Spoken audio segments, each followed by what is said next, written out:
Thank you for calling Ashens. Your call is important to us. Please stay on the line.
Hello, how you doing? Welcome to this watch-along of Ashens and the Polybius Heist. I hope you have your copies ready to either watch offline or stream simultaneously to watching this, in which case, I hope you have a good internet connection. Well, I hope you're all well. It's Saturday where I am, and it's probably the same where you are. I don't know. I didn't check all the time zones. I'm not your mother. So, what we're going to do is we're all going to start the film at the same time, and then we will talk over it. And by we, I mean myself and various other people I shall be introducing shortly. So just to remind you, you will need your own copy of the film, because we checked with the basic economics textbook, and it turns out giving away your film for free means you starve to death in a ditch. And I'm not planning to do that until like 2023 at the earliest. So there we go.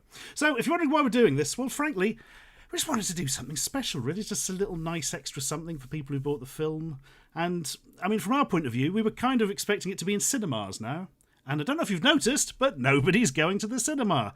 Warner Brothers noticed, Disney noticed, you've probably noticed as well. So, instead, we're going to talk over this film and ruin it for you if you haven't seen it before. Seriously, if this is your first watch of the film, good for you.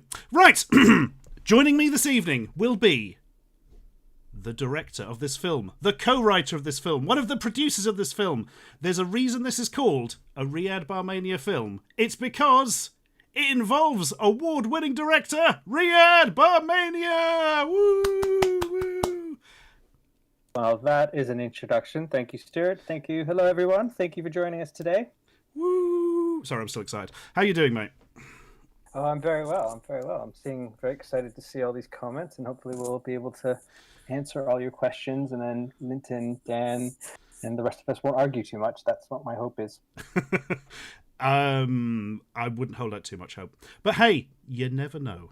You never know. I have set this to ultra low latency, which normally you wouldn't do because the video quality is shite, but it doesn't matter because it's just like going to be the current timestamp.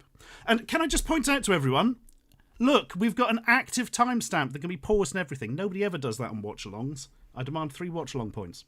Anyway, also joining us this evening is the man behind popular YouTube and Twitch sensation DanNerdCubed. It's DanNerdCubed! Or Daniel Hardcastle, as we should call him. That's me, yes. Daniel Giovanni Hardcastle. I played Cube in Ashens and the Polybius Heist. Oh, I'm liking this. This is very jazz club. That fits the music earlier. Yes. Very CFAX. Nice. And as opposed to Riyad, I won't be looking forward to reading the comments today. They can all get in the bin. Scroll them off the screen. You'll be fine. You'll be fine. And also joining us this evening is the powerhouse of editing, the man who can take 93 hours of Barshans and make 3 seconds of it watchable, which, frankly, nobody else has managed to do, Mr. Linton Davies! Hello, you beautiful people. Thank you for having me. You know, we did one of these back in April for Game Child, and I thought, oh, that was a lot of fun. They're never going to ask me back to do it again. But you didn't learn from your mistake, and here I am. You were too good, Linton. Too much insight, you see. Yeah. You know too much. Yeah. Exactly. This is the only way we can get information out of him. Give us your secrets. The public demand it. Right. Well, we should bloody start the film, really. Right. Everybody at home, I hope you have your copies ready.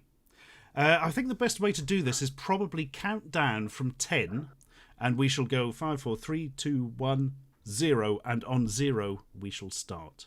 In fact, I might even shout the word start rather than 0, just to really ram that. Bet you fuck this up now. I bet you go 1, 0, start! Yeah, 7, 14, square root of 9! Are we going 0 or are we going on start or are we going on go? Start is replacing 0, I heard. Yep, that is correct. We're going on start, which is 0. Now, I feel this has been made more complicated. You wanted to start fucking 10, mate. 3, mate. Whoever starts on get 10. On your marks, get set, get really set. Anytime now. Here we fucking go. In a minute. Soon. Ready. You don't. No one does that. I do. But apparently I don't anymore. You're not allowed to host the Olympics. Oh, bless, somebody has donated. Please. Oh, bless, somebody's somehow, despite the fact we've got monetization off, somebody has donated $5 Canadian. Please, don't give money or anything. This is not the purpose of this stream. It's very kind of you, but we are just here to watch a film. I'll have it. I don't mind. Fine. Hang on. I'll just send it over. There you go. A big marble run between our houses and just funnel all the money. Just coins rolling across the entire country. Canadian dollars non-stop. Yeah. Can I just say, right? I had to buy a copy of this film this morning because I was never sent one. That's how tight we are. Yeah. Every single other person involved with the film got one. Yeah. But some of them got 3 for no reason. Yeah. And I was paid in jumpers, but we'll get to that. You literally were paid in jumpers, my God. No, stop sending money. That wasn't ironic. I'll only spend it on... I don't give a shit, mate. I know my clock on this bloody website. That's running out, so I'm trying to cash in now. I've got at least another 3 months, maybe. I just got another sponsorship deal in. It'll be fine. Raid Shadow Legends streams all day, every day. I draw the line somewhere, and that line is at Raid Shadow Legends. My God. Oh, right. Should we go for Let's this? bloody go for it. I'm going to count down from 5, as has been suggested, and we shall get going from there. Right. We'll be going on 0, guys. On 0. So, 5, 4, 3, 2, 1, 0. Oh, look at that. Yay, it worked. Oh, Relentless Films. I bet they're handsome. Oh, that's the level we're in, all right? So was that real thunder, or was that like some sort of editing trickery on that flash? Editing trickery. Yeah. No. Shut the front door. No, I know. Because it pissed down every other day we were outside. Huge coincidence. There's camera 3. Oh, yeah. Good That's my camera, favourite of the cameras, definitely. Why was there a camera in the bush pointing out the window? CCTV, obviously. To keep an eye on the window. You can have a camera in the window keeping an eye on the window. That would be It madness. seems tamper with the ball if it's just at, hip level. Yeah. Don't overthink it. Don't overthink it. Yeah. You haven't met the person who put them in yet.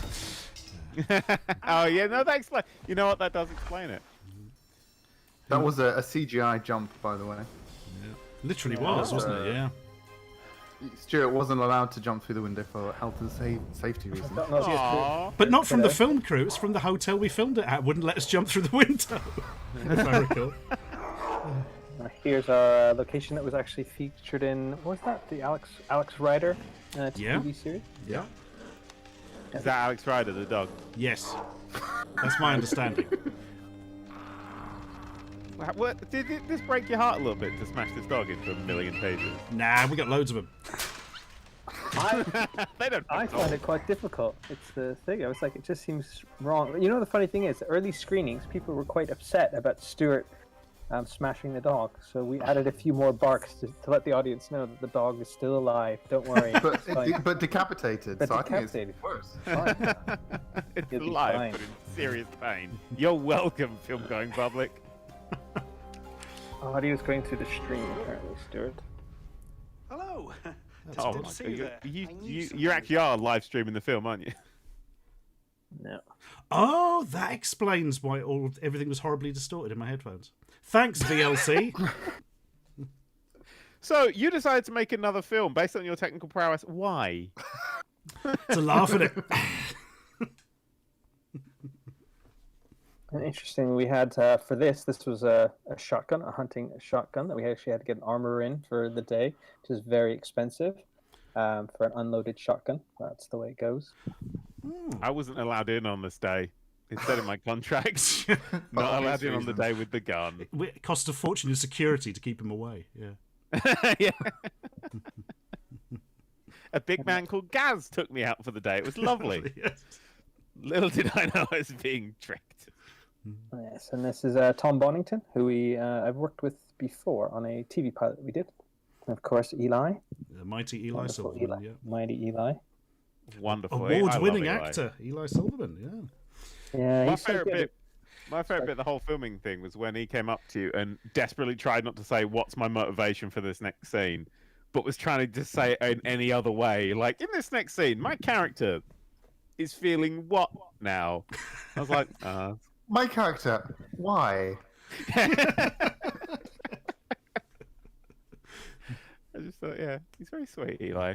Yeah, he's good, and also he just sort of adds, like, he's such a good because having worked with him on Barshans, he's such a good ad-libber. You know, it's sort of, and sometimes in the beginning when we first couple of days, I kind of almost felt like I was just not giving him enough direction because I felt like, oh, he can just sort of roll with it. But he's, in a way, it's something that I was like, oh, well, obviously he can, but I need to give him more direction, and then he'll just add stuff on top of it. Because that little laugh when he walks away is just his thing, and it just adds that little bit more. Yeah.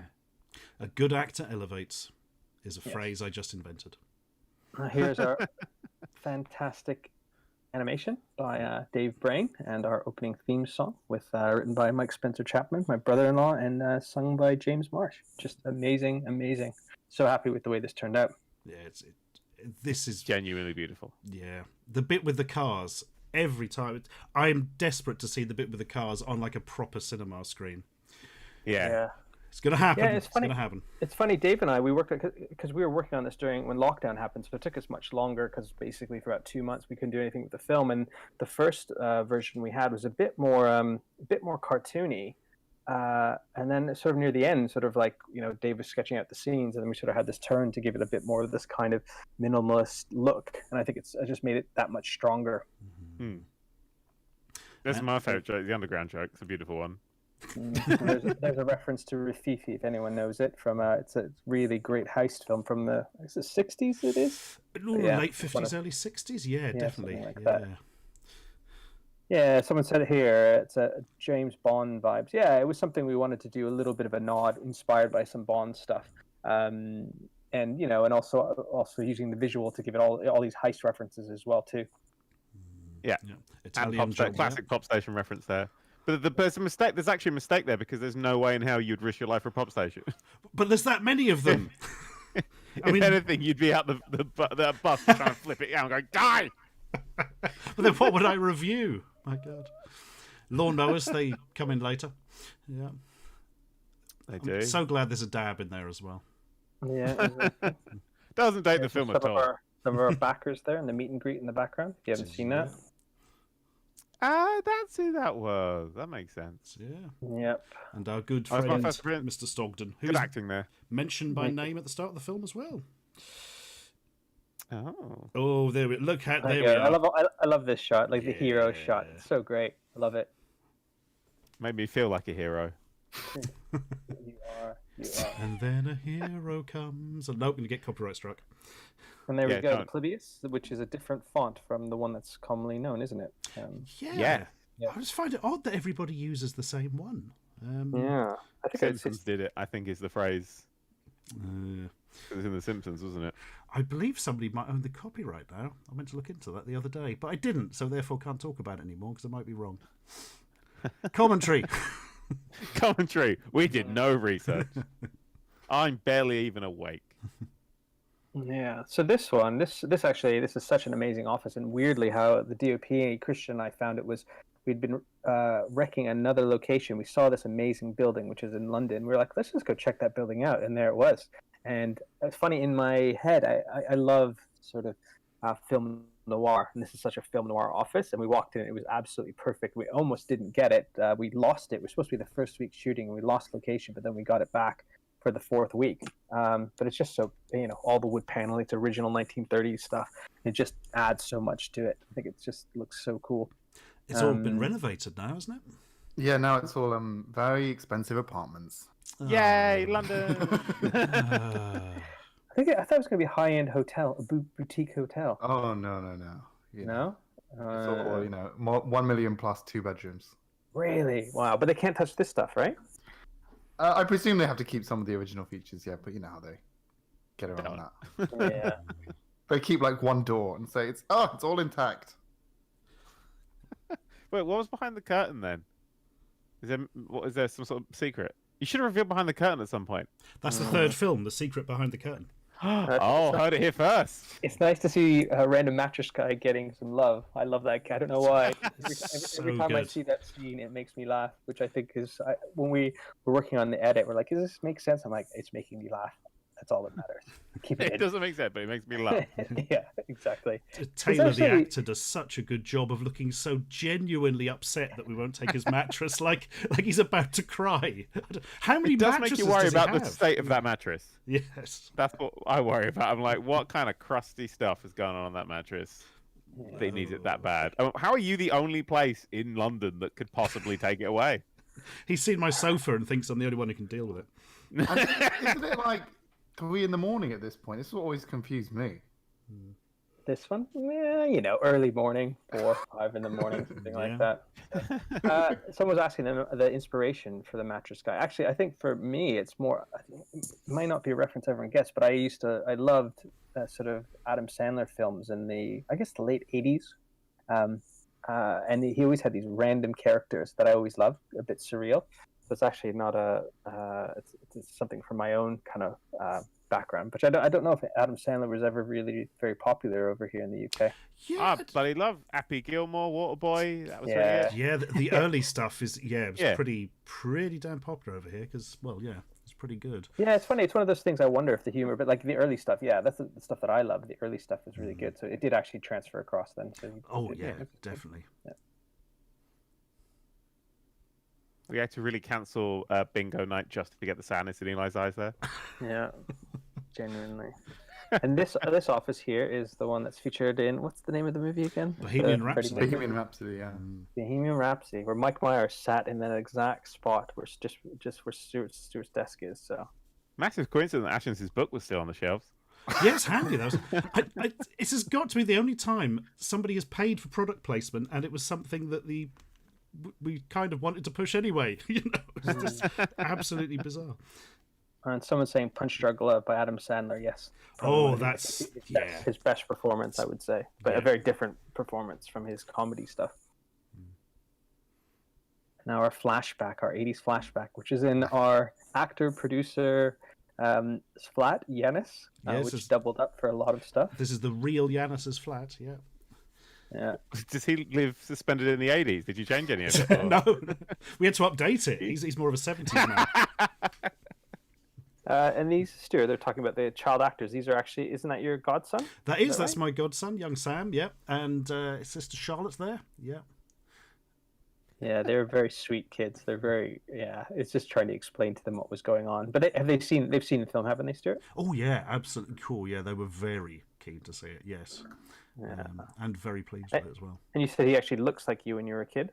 Kind of a bit, yeah. As he's got older, less and less so. And now, since shooting this like 18 months ago, he's shot up like 6 or 7 inches in height and now looks really teenage. So he looks nothing at all like me now. But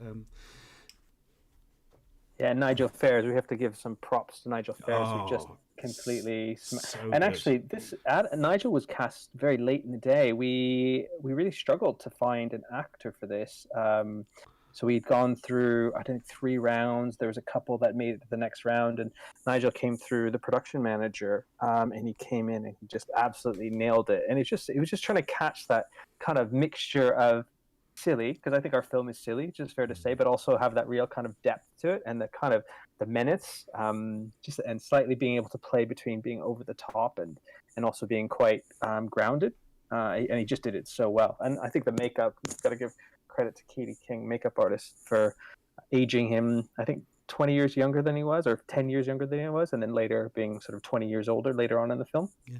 He's pretty much unrecognisable in both, actually, isn't he? If you see Nigel in real life, he's very much between the two. You know, I have no idea what he actually looks like, genuinely, and I spent a whole night chatting to him. Yeah. And obviously production design as well too, like how it just looks like it's a bit over the top, the 80s look, but yeah, it just completely sells that scene. Oh, here we go. Oh. Here he is. Hey! So odd that he insisted on wearing his own hat. He was really proud of that. Yeah, and Robert Llewellyn, Red Dwarf fame. Mighty Crichton from Red Dwarf. Yeah, the one of the two. Is it 2 characters that carry across? No, we have Chef Brilliance and Larry later as well, don't we? So, yeah. And Jeff Excellence and Ashens. Oh yeah, that that guy. That guy, yes. Yeah, Rob's great. He's so much fun. He's just so he's just really supportive of the film, which is great. So, and this scene, I got to give credit to Linton here for just making this scene completely. It's such a what's the word? Expository heavy scene, but I think all this stuff just brings it to life. But we sort of had an idea of it in the script. It was scripted, but obviously just when Linton put it together, it just really makes the scene fly. What can I say? I'm a genius. Yeah. Yeah, and this was your idea to go for this aspect ratio as well too, right? Oh yeah, I always want to change aspect ratio. You're always stopping me, but the more we can change aspect ratio, the better, in my view. Look how clever we are! Look, we did it again. Yeah, exactly. There's a lot of crew there. I want to point out that VR line does annoy me every time. It kind of does me as well, actually, because it has got really good. Yes.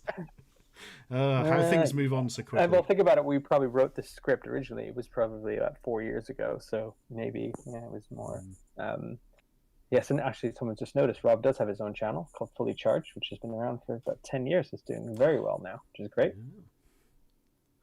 He used to do carpool. He used to just, it was him who did carpool, wasn't it? Driving around people in the car and stuff. And then America was like, "Oh, we're stealing that for every late night show." Yeah. Jerry Seinfeld. There was a big thing when Jerry Seinfeld did it, was it Coffee with Comedians? People were like, "Oh, people steal your ideas," and I was like, "Yeah, maybe a little bit, but I'm not the first one to do it either." So. It's because he's a lovely man. Yeah, he is. Yeah, it was quite a heavy dialogue-heavy scene for Rob to learn. Difficult.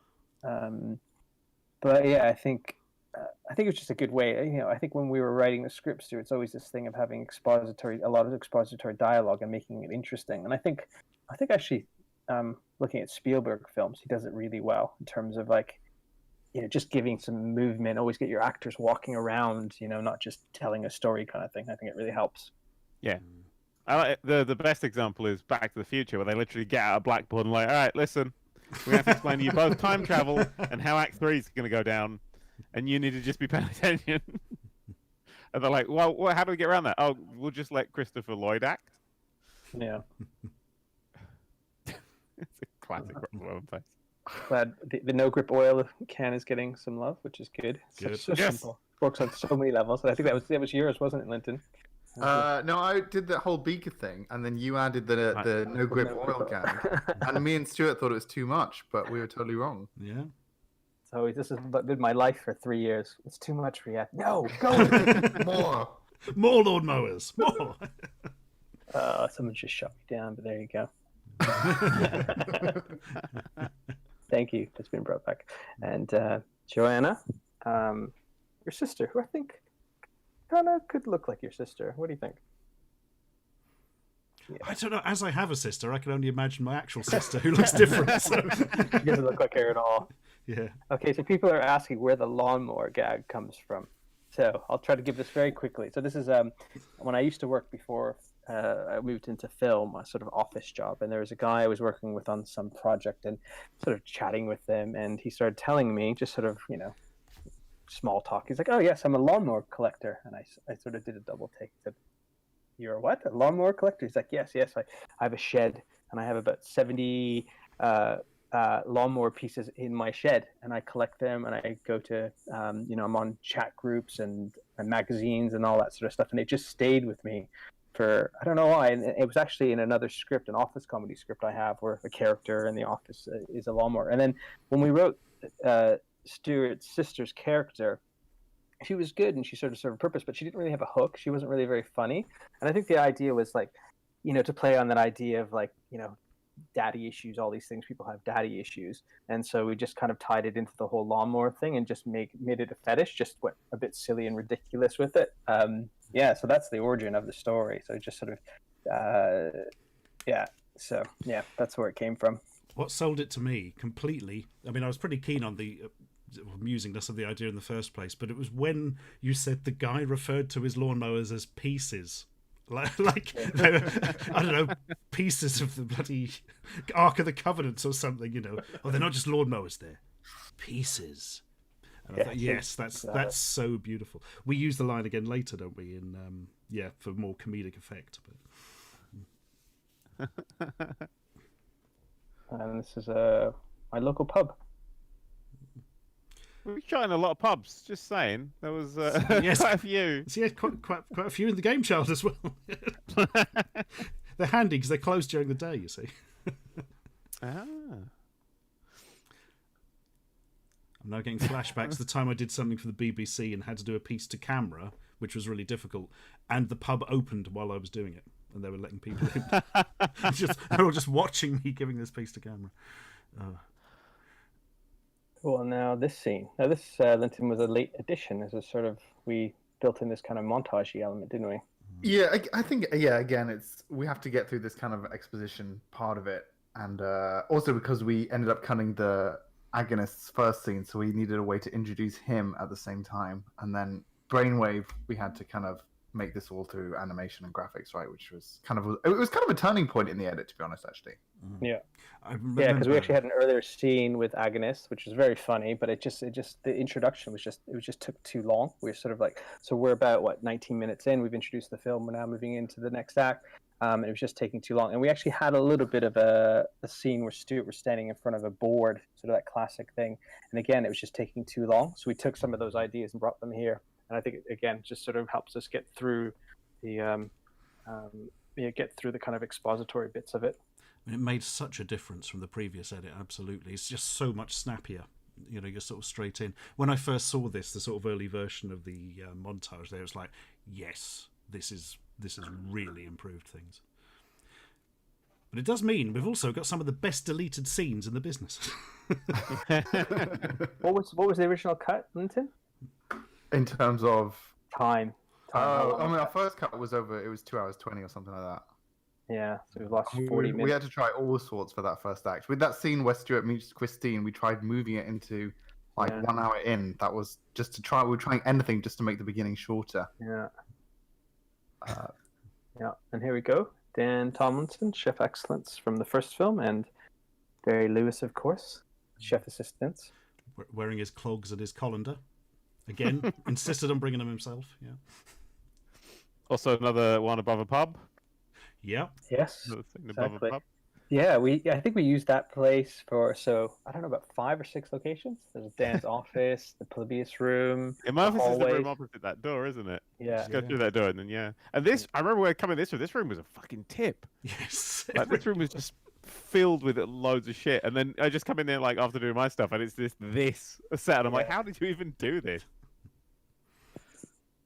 Somebody moved that piano. That's the effort that people put into this. Yeah. Yeah, I think it's amazing, like the production design team and the art department, how they just took, like, if you'd seen this room, I guess it's a pub, it's a theater bar, I guess. It was just kind of full used for stuff. storage, really, wasn't it? And very dirty. I think in between, so just full of lots of stuff. So, but we sort of did it smart. We just faced one way, so we put everything in the other side of the corner and faced one way, and try to give it some depth as much as we can, which is that wide, when we have that wide shot. Often we're sort of struggling a little bit of trying to get our coverage and different shots because we don't have a lot of time and the rooms aren't that big. So it's about getting a little bit of depth where we can. You can see that here as well in this opening casino shot, which is my favorite scene in the entire film. It is very pretty. And my God, so many cameos in this. Everybody is somebody, and even the people right in the background, It'd be weird if they weren't people. I don't know. You can go to these special places for films, and they just kind of. I don't know if you've seen the shadow monsters from the end of Ghost, but kind of like that. You just put wigs on them. Yeah, I'm Jared Christmas, well-known stand-up comedian here in the UK. Yeah. Well, was he one of the contestants on the very first Taskmaster in Edinburgh? I don't know. He might have been. I'm pretty sure he was. When it was a big group of people and Axel gave him a year to do stuff. And he's also every scene I was in with him, I was annoyed. Because he's just so much better than me at everything. And I was like, oh, this guy with his talent and his charisma. I wish I had. Yeah, I think James is in this scene, isn't he? James Marsh is in there. He's he's one of the players. There's Film Brain in the background. Yeah, Film Brain and Mike J. We've got my agent Mike there. You've got Did You Know Gaming, there. Greg and Daz, and Bex Trista's in there. Jeff Minter's in there, the 80s programmer. What a coincidence that so many of these people in the casino end up in the comic book convention. All totally unrecognisable, but yes. Well, that was actually a casino convention. Here's Elisa Carrier, a very funny Annalise, and this is actually the building that Stuart's office is in. So, which obviously you can see it's a stunning looking building. So Lisa's someone I've worked. I was going to say it's a very minor thing. One of my regrets is we didn't rename Annalise to Elisa. Because it'd have been much easier. Why didn't we do that? I don't know. I don't know. It's one of those... The amount of times I got that wrong on a take, I was like, God damn it. Yeah, it's so funny because I don't know how that started, Stuart, in the first film. I think it's probably like just placeholders, and then we just end up keeping the placeholders. And it's just much easier for me when I'm actually directing to be able to, like, actually, it's the same name. I don't have to learn different names. Because I think I end up calling people by their stage names or their film names most of the time. So it's really easy. So. Annalise was a character from a very early draft who we were kind of obsessed with, but never quite worked in the narrative, wasn't it? Yeah. Sort of protege character. What did I call you on set, Dan? Did I call you Dan, or was I calling you Cube? I can't remember. You were calling me my beloved. Yes, of course. That's what you had to call me my beloved, and you had to place a single rose petal in my top pocket if you wanted to talk to me. Exactly. That was in your contract. This is my writer, yeah. Yeah, you're a writer, yeah. Jeff Minter! Sorry, here we go, Jeff Minter. Gaming Muso, Decoy, of course. Hey, that guy's fed me to a T-Rex once. Yes. Actually, that's an interesting story, isn't it, Dan? Because actually part of the reason you're in the film is because we worked on that Knighthood and Decoy series, which we did, God, is that 4 years ago? 5 years ago now? I think so. 7 years ago. Yeah, Dan was 7 years ago. Dan was a character in one of the episodes, and working with Dan, I thought, like, I'm going to give you some credit here, Dan. I was like, oh, this guy can act. He's got some chops. And we kind of went from there. In a skin tight snake outfit. And he's got no shame either. So And he'll work for nothing. He'll do anything I say. exactly. So Were you only paid in the skin tight suit? I think so. Yeah, I've still got it. It literally was. My God. And this is our comic book convention scene, which I love. It's just so, like, the costume's so amazing that Keely, our costume designer, sorted out. And Katchi is just so good, and with her voices and everything. It's just a fan. I think, Stuart, you wrote the fan, definitely. You sort of captured something there. And it's delivered by somebody who is usually the other side. He's an artist, Ben Allen. So he's used to sort of receiving it, so he knew exactly how it goes, you know. And he drew the Calabrax character that's on his shirt. That's his thing. Someone just noticed your transitions, Linton. I think those have done that very well. Thank you. Past the camera. I'm an honest person. I mean, honestly, the whole idea was heist films generally they have a lot of style, and it's normally often from moving the camera around, and we just couldn't do that because we just don't have the budget for that. So we're just trying to throw extra stuff into the edit to make it feel a bit more slick, a bit, and keep things moving as fast as possible. Really, that was the idea, at least, behind why. I remember we talked about this early on in the edit, and I was like, we need kind of a style, and you're like, don't worry, it's coming. I got it. I edit the style in. Here we go. Dan's introduction. My first day, I'm so terrible in this. Finally, the movie starts. Is this your first day, Dan? Was this your first day? Yeah, this is the first day. Wow, you threw right into it, right? So, yeah. I had no idea what my lines were. It was great. I think it's like, in terms of setting up the relationship, it's so perfect. I think, right? The animosity. I mean, this is pretty much how you guys are in real life, right? Yeah, kind of. Yeah, there's an element, maybe. After that bloody cheese calendar, yes. Hey, that cheese calendar was your idea.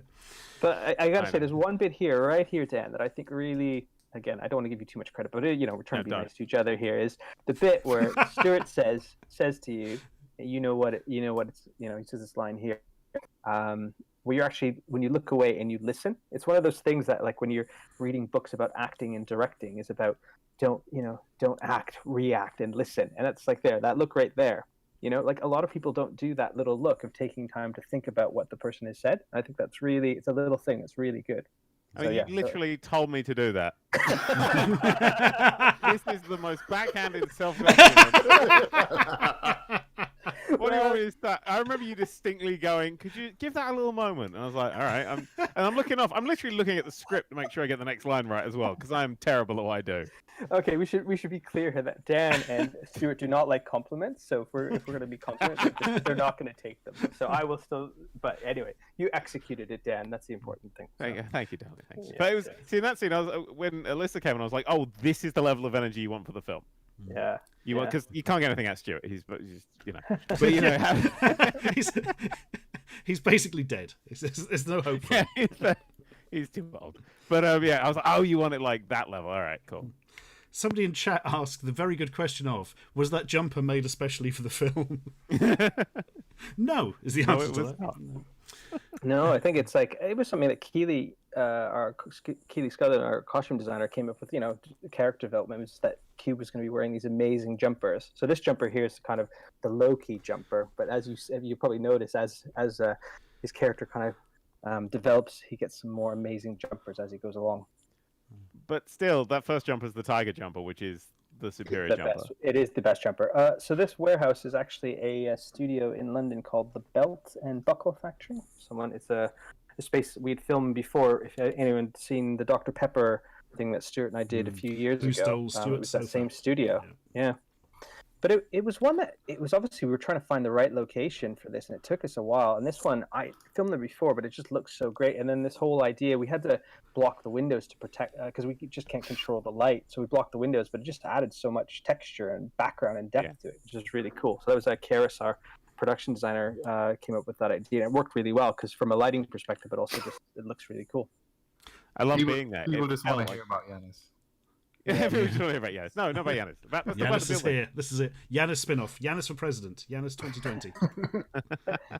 So Yanis is someone we've known for years. We worked at this company together where we made the first film, and he's acted in some stuff. He also is a fantastic writer. Also is a producer on this as well too. And Stuart and I, we came up with the joke. We were talking. I think we got together. You come over to my house and we were watching some heist films, and we're just sort of like, we need something, silly, like, it's like the Grease Man could be like from Greece, and it was like ding ding ding ding ding ding. Yanis guy. Yeah, and it kind of came. It came from there. But Yanis is so good. Like, we always wanted him to be this kind of very sweet, innocent character, but it was also the smartest guy in the room, and he totally is always the smartest guy in the room. And of course, instantly, even though he's not supposed to be there, he's instantly just one of the crew. Instantly accepted. I always enjoy that. That's half of what a heist film is about, the camaraderie, isn't it? Yeah, and then someone's asking, is Yanis Greek? He actually is Greek. I think his first language was actually Greek, and then learned his English. real name is Yanis. Yeah, that is. Yes, again, there's a theme. There's a theme. He's got every time that Jared laughed at the bum building thing, it got me every time. It's just such a stupid thing that he was doing. I was just like, this is because he's the only one that laughs at it as well, and it's the funniest thing. Every time I was sitting there, I think, doesn't everybody have something, like, I don't know what you and Stuart and Linton is like, just bits that you find particularly funny when you watch the film? For me, it's the mattress guy. Yeah, for me, it's Jared laughing at the bum. For me, it's Stuggy when he asks Christine to tell him about her family, then immediately interrupts and goes, "Let me tell you about my life." Yeah, that's one of my favourite bits as well, yeah. The delivery is so spot on. Oh no, Stuggy, the best bit of Stuggy is when he's on the phone. Oh, hi, Dad. Yeah. Fucking incredible. That's so funny. And built mostly in the edit by Linton, because originally there was no one on the other end of the phone. Yeah. God. Oh, good question from chat. Hang on, I've gone back a bit. But somebody said, is the heist warehouse stock footage, or the exterior shot, was that stock footage or not? No, that's actually around the location. We just basically, as you do with low-budget shooting, we're like, okay, they need to do a lighting setup. Let's run outside and pick up some stuff, kind of thing. I mean, I think some people commented, just might be interesting to mention people saying like how we shot this stuff. I mean, a lot of people saying like, oh, the way you shoot things and cover things, like, in terms of moving the camera, as Linton mentioned earlier, we usually don't have time to do sort of the shots we really wanted to do. We're shooting like 95 minutes worth of a film in 21 days, which is quite crazy. And it's not like we were in one location. We were, I don't know how many locations in the end, probably like 40 or 50 in total. Like, even if we were in one location, like we were shot in a school, we shot in 15 different spaces in that school. So it's it's a lot of time to move stuff around. And versatile locations are so important for this. You need everything to be able to double, triple, quadruple, or quintuple up, really, because moving takes up a lot of time, and time is money. Yeah. Well, I think we sort of skipped over this sort of introduction. I think it's like I think it works well of introducing all these characters and all. I got you, my dad. Yeah, he got you, Dad. Absolutely. He steals the scene, doesn't he? He does completely. Scientist number 3. I saw the behind the scenes stuff your dad did. It looks like he had like a lot of fun just being on set, even if it was till like 4:00 in the morning or something that day. Yeah. It was a long night. Well, no, we had a great time. Yeah, it's fun. It's his acting debut and his retirement from acting in the same scene. Someone was asking when Mum Cube's going to appear. She does actually make an appearance. She does actually appear, yeah, she does. Trying to get the whole family in. And Stuggy, well known. Stuart Barter, who's well known. He's on TikTok, Instagram, but back one of the original sort of big Vine guys. He's very funny, kind of a big energy, over the top kind of thing, which works quite well for this character. And I love his suits made of like a jersey material, like a sweatshirt material. That genuinely upset me. I must admit, it does. I hate that. I forgot to ask him if it was itchy. I still wonder. We've got to have a premiere now, so I can ask Stuggy if his jumper was itchy. We are definitely going to have a premiere when we are allowed back in. It'll be 1 year after the film is released, probably, but we're definitely going to have a premiere for sure. Yeah, and we're going to get it on some cinema screens. You should do an inverted premiere, and after it airs in the premiere, just delete all copies of the film. It's gone. Yeah, like people. Unfortunately, we can't. Like with Amazon, you probably can, but you can't with the Vimeo copies. They have it now, don't they? Yeah, it's out there now. Yeah. Oh, and I must give some credit here to Linton for he's the one who sort of suggested cutting away to all these kind of things. And I was like, no, it's not right for the scene. And he sort of fought me on it like he does everything, and then did a cut. And I was like, oh, that's really good, Linton. I like it. So yeah. Oh, I hate this scene. I mean, I hate working on this scene. Yeah. I mean, I would say pretty much 50% of it was cut out because it was just so long. And I mean, it's all good, but he did it in one take as well the first time because I was watching that scene. One take. He just walks back and forth at completely different tempos every single time, and nothing to cut away to. It was just my worst nightmare. Yeah, I think that's one of those things.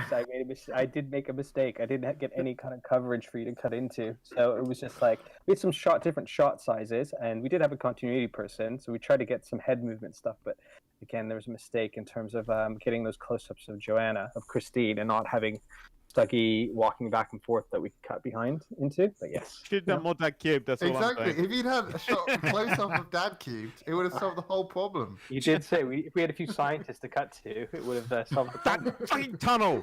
Tell them about the tunnel. Tell them about the goddamn tunnel! It's so we use so little of it. That's what amuses me the most because I know how much you hated that. So long to film, so many lines, so much pointing and getting things just right, and you fucking cut it from the film, and you prick. Well, you're still in the film, so you should be happy. I could have left you out of the entire thing. So, my favourite thing shooting this scene was, I think the sound guy said, "It's very noisy, this stuff. Can we turn all these computers off?" And we're like, "Not really. This is the server room, and that would literally take down the entire network for a massive educational institution. So we'll probably not touch them if that's all right." Sorry, I'm not sure I could say. There's a little flashing thing there. That only started flashing when I plugged the laptop in. You didn't actually plug the laptop in, did you? Yeah, I actually plugged that goddamn laptop in. I was acting. I genuinely stole a Polybius to get into the frame. And here we have Alexander Toll and Ashfrith, who's a stand-up comedian, and Alex was someone we just came through a friend, Bob Pipe, who's a filmmaker who came through, and he came and auditioned for another role actually, but he was so good that we have to have him somewhere in the film as our cowboy character. This was so perfect because he just totally goes for it, and if he didn't, part wouldn't work because it's a very much an OTT character, you know. And Ash, so in the server room, we actually ADR'd the entire thing, just so everyone knows. So that's actually recording the dialogue after the fact because it was just too loud. Oh yeah. That dialogue was a hate thing to do because that was like 3:30 in the morning, and I was like, I don't know any of this. I got to get it right. It was great. Yeah, because that was the week we were on nights, wasn't it? Which yeah. was always hard. I don't know why I stroked Yanis's face in that. I just did it one take, and then you were like, "Yeah, stroke Yanis's face every time." And behind harder, make him bleed. Go, oh god, make up every goddamn time. There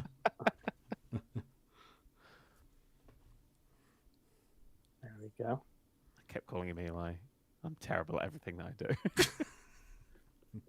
I've seen some of the outtakes from this, and the amount of times it's just me fudging a line or just cracking up at someone else's ad lib.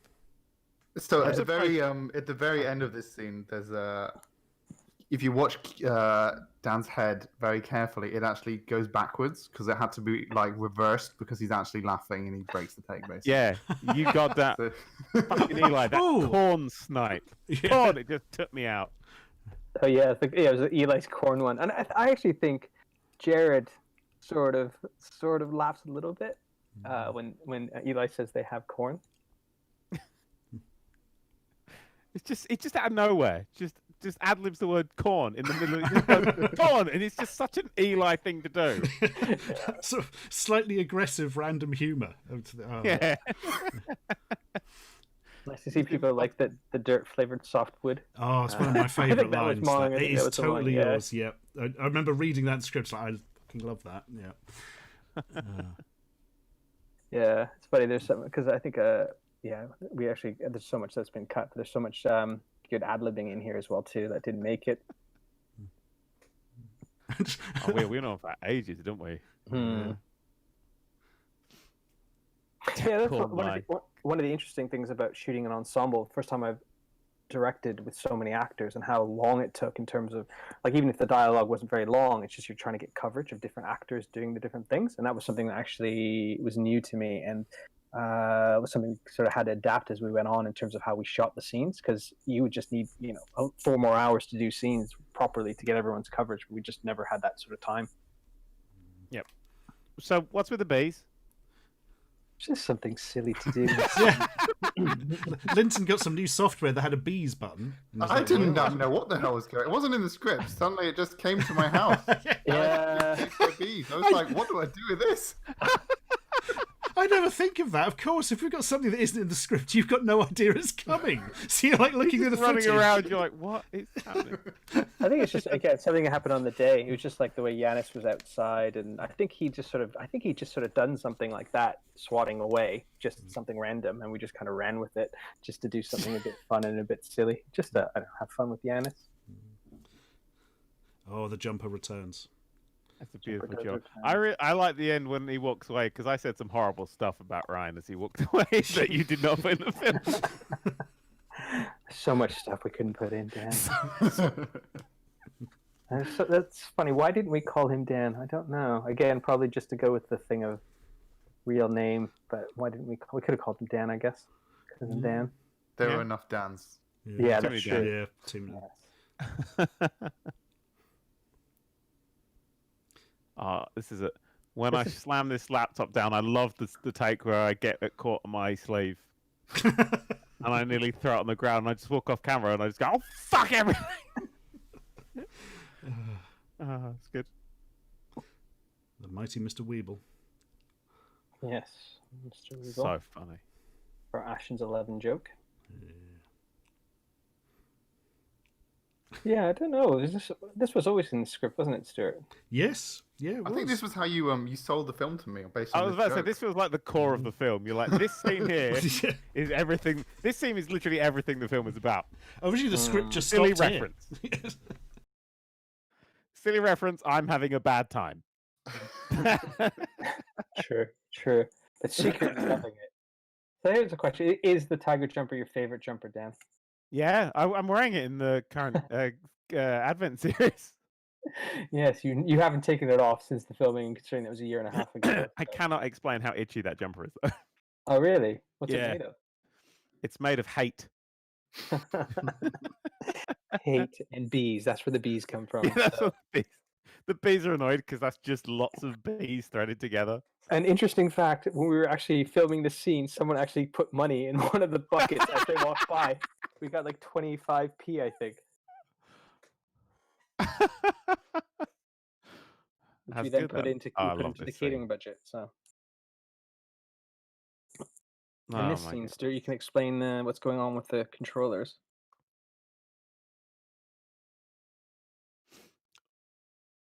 Or not, screw it. You don't have Very to interesting. Thank you for that. Thank you. I'll explain what's going on. I gave Katia the Switch controller and connected it to my Switch, so it would have the little green light on, so it looks like it's connected, which is like an extra joke because of how silly it is. And her random button mashing, she deleted 3 of my games off my Switch. True story. So someone keeps asking, when does the physical copy arrive, Stuart? They are going to be sent out very shortly, right?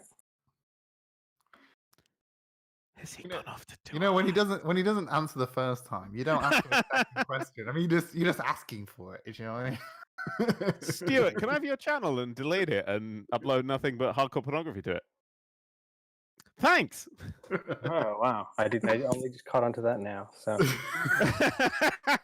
that's how. Do you just think he had nothing to say about that? No, he just I'm so in the scene. I'm so in the scene. I'm just so focusing on that. This is such a good joke.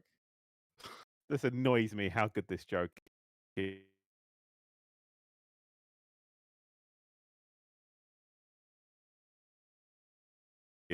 So annoying. Oh, am I back? How good Eli's delivering all the because you match the same beats as the rest of the setup of the film. It's like this is going to happen, and then this thing happens, which is Heist in a nutshell. And it just twists it, and it's a beautiful thing. Can you hear me now? Have I returned? Yes. Yeah. Hello. Welcome back. Hello. I don't know what happened there. I just noticed you're gone. Yeah. I didn't realise it. I was happily talking along and couldn't understand what was happening. I didn't realize either until these guys had to tell me. So there you go. Yeah, we asked you about a thing, and then you didn't say anything. Rio was like, "Yep, classic Stuart." Yeah, I was talking about it, and then Dan just talked over the top of me with an explanation. I thought, well, that's rude.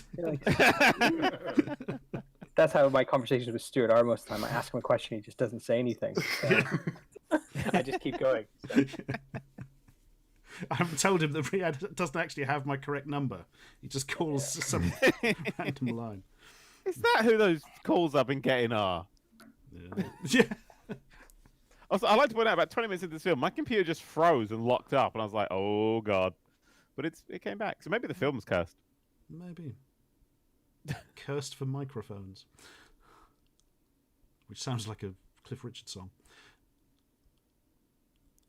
That was it. That was in there, that gag from like the very first draft, wasn't it? Yeah, I think so. Yeah. Yeah, people are asking, is Ryan a Baby Driver reference? It is, but it's also kind of references like in most heist films or driving films. What's is that film? Is that the Ryan Gosling? That's called Drive, isn't it? Yeah, just Drive. Yeah. So the drivers are always super cool and sort of very quiet and don't say much. Often wear sunglasses. Always have really cool jackets, don't they? So it is a bit of a Baby Driver, but it's generally that play on the driver who comes in. He's mysterious. You don't know anything about him. So it's a little bit of a reference to that. That's a good book. I prefer the sequel. And then all these computers, these are all very... you did that behind the scenes of this, didn't you? Is that your computer there in front of Stuggy? Yeah, that's an old Compaq I just got off eBay for no money whatsoever. I thought you said if it's your computer. I thought that was the one he edits his videos on. Oh my God. It'd take like a week to render a frame. My goodness. There's nothing wrong with Windows 2. And then there's this Linton. You can hear Linton's voice in this, can't you? Yes, this is literally the temp line that I came up with on the spot. Sitting right where I am now, talking to my iPhone. We kept it into the final version. Yeah. We didn't even record it, did we? No, it's literally just that. I was just like, oh, I've got to say something now. Oh, yeah. This is an idea. Whatever. And there it is. And I think when we got our rating, it was referred to referenced or implied swearing, I think. Yeah. Yes, so sorry to everyone under 12. It's because of me that you can't watch the movie. Yeah, I think it is that line that pushed us into 12. The lawnmower sex was fine. They expected that. But... Yeah. You should have kept some of the stuff that I called Ryan in, because that would have got it up to an 18. I need to hear that now, because obviously I was walking away. So I didn't... Riyad literally came over to me and went, could you be a bit less mean? This is often the notes I gave you. Yeah.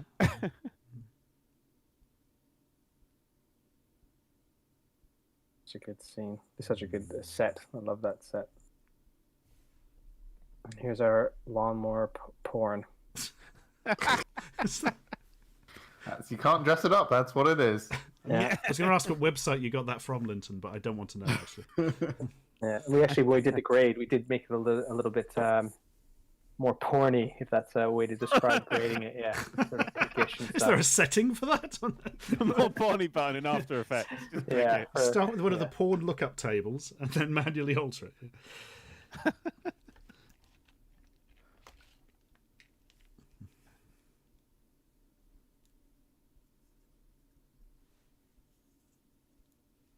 One of my favourite things. I get it.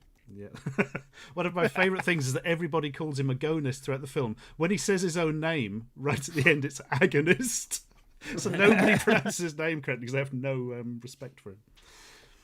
That's fair enough. Doesn't deserve it. Exactly. And this is also Yanis's flat. Yeah. So, It's weird they had the wallpaper, the lawnmower's already up. Yeah, we didn't want to say anything from Riyad's cover story earlier, but yeah. it actually makes sense, actually, that your sister could still be living there. You just kept it. Oh, yeah. Yeah, I'm using that if anyone asks in the future. Exactly. Definitely planned that way. Yeah, you'd never tell, would you? You'd never thought I'd be And I there. used to be this voice on the phone as well, but you cut me out the last minute without telling me. Typical, isn't it? me. Nice That chair. was my only. The only thing added to the directing of it was I was like, can I just pop up from the bottom of the desk with wires around my neck? Riyad was like, there's a chance he could be strangled. Yes, go with it. It's good though. It worked. Yeah, that was your idea, wasn't it, Dan? Just Yeah. perfect little. I just wanted a nap under there, mate. That's all it was.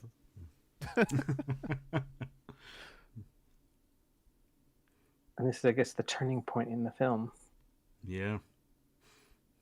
Sort of about halfway through, isn't it? Exactly halfway through, which was kind of an aim, actually, that we wanted this scene to be halfway through. All you had to do was cut out all of my scenes. I said it's impossible. It's never going to be halfway through. Yeah. 6 months later, there you are. There you go. And this was actually filmed, and it's filmed over 2 days, and there are some continuity things in here if anyone can spot them, which I'm not going to mention. But, The entire building swaps. Yes, exactly. Jared is replaced with Tom Cruise. Yeah.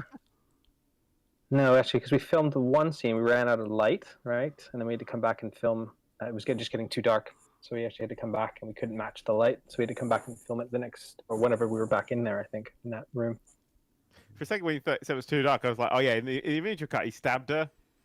And then she was Not that kind of dark. No. No, it was too dark, and you had to bring it back. Yeah. Love her costume here. This sort of fashionable yet somehow scientific thing going on. Yeah, and again, there was one of these things that Keela, I was like, oh, but she needs to wear a lab coat. And Keela was like, okay. And then we put the lab coat on her, and I was like, no, she doesn't need to wear a lab coat. And she was like, yes, that's the right decision, Riyad. Well done. You have one costume designer point. You may trade it in at the end of the year. Yeah. That school's massive. Yeah, Frighteningly unbelievable. So, yeah. Terrifying. The servers in that school. Everything was in that school. That's that school from the outside. Actually, that was the building that if I walked past, I know I'd gone too far and I wasn't at the right place. Every time I see that, I go, "Ooh, no, I've gone too far." And we can now say our amazing fact of we got that school as a location and they turned down the Avengers. Haha. The Avengers did want to blow it up with an atom bomb, though. Well, I think the Avengers wanted a much bigger crew, and the school were worried that things would get damaged. But, And they would have. yeah, There you go, they people. bloody would have. Someone actually spotted the continuity there. The earpiece changed ears. But actually, it was actually a flipped shot, wasn't it, Linton? Yeah, I can't remember exactly what went wrong, but something went badly wrong. I think like on day 2, they were standing in the opposite way or something. That was the problem. No, I don't think so. Or you shot it. Or you shot it from the other side. So Yeah, I you were shot it crossing from the other line. side. That was the Yeah, problem. I think that's what it was. So it's sort of, yeah. This scene was like the end of a day, and it went on. Poor Stuart. This was bad, yeah. So due to a scheduling change... I love that shot, Benny. Oh my god, it's so good. Just the camera panning back. I could see Oh, there he it. is. Due to a scheduling change, I had prepped a completely different day, and then someone's like, oh no, now it's the really long dialogue scene. I'm like, shit. And I found it very hard going. We got there in the end, obviously, but I imagine that Linton had to do an awful lot of work on this and will never forgive me for it. You're right. No, you're fine. And I think we were very good at picking up the bits, right? So if there was a little mistake about you taking a couple steps back and picking it up again and making sure there was enough. And obviously, I think this was a scene where we actually had enough coverage. I think that was it. Is that you can always cut away to the crew looking upset. That's We how have you 2 get shot around it. sizes as well on both sides as well too. Yeah. It was an interesting choice to put Eli behind the pillar, I would say.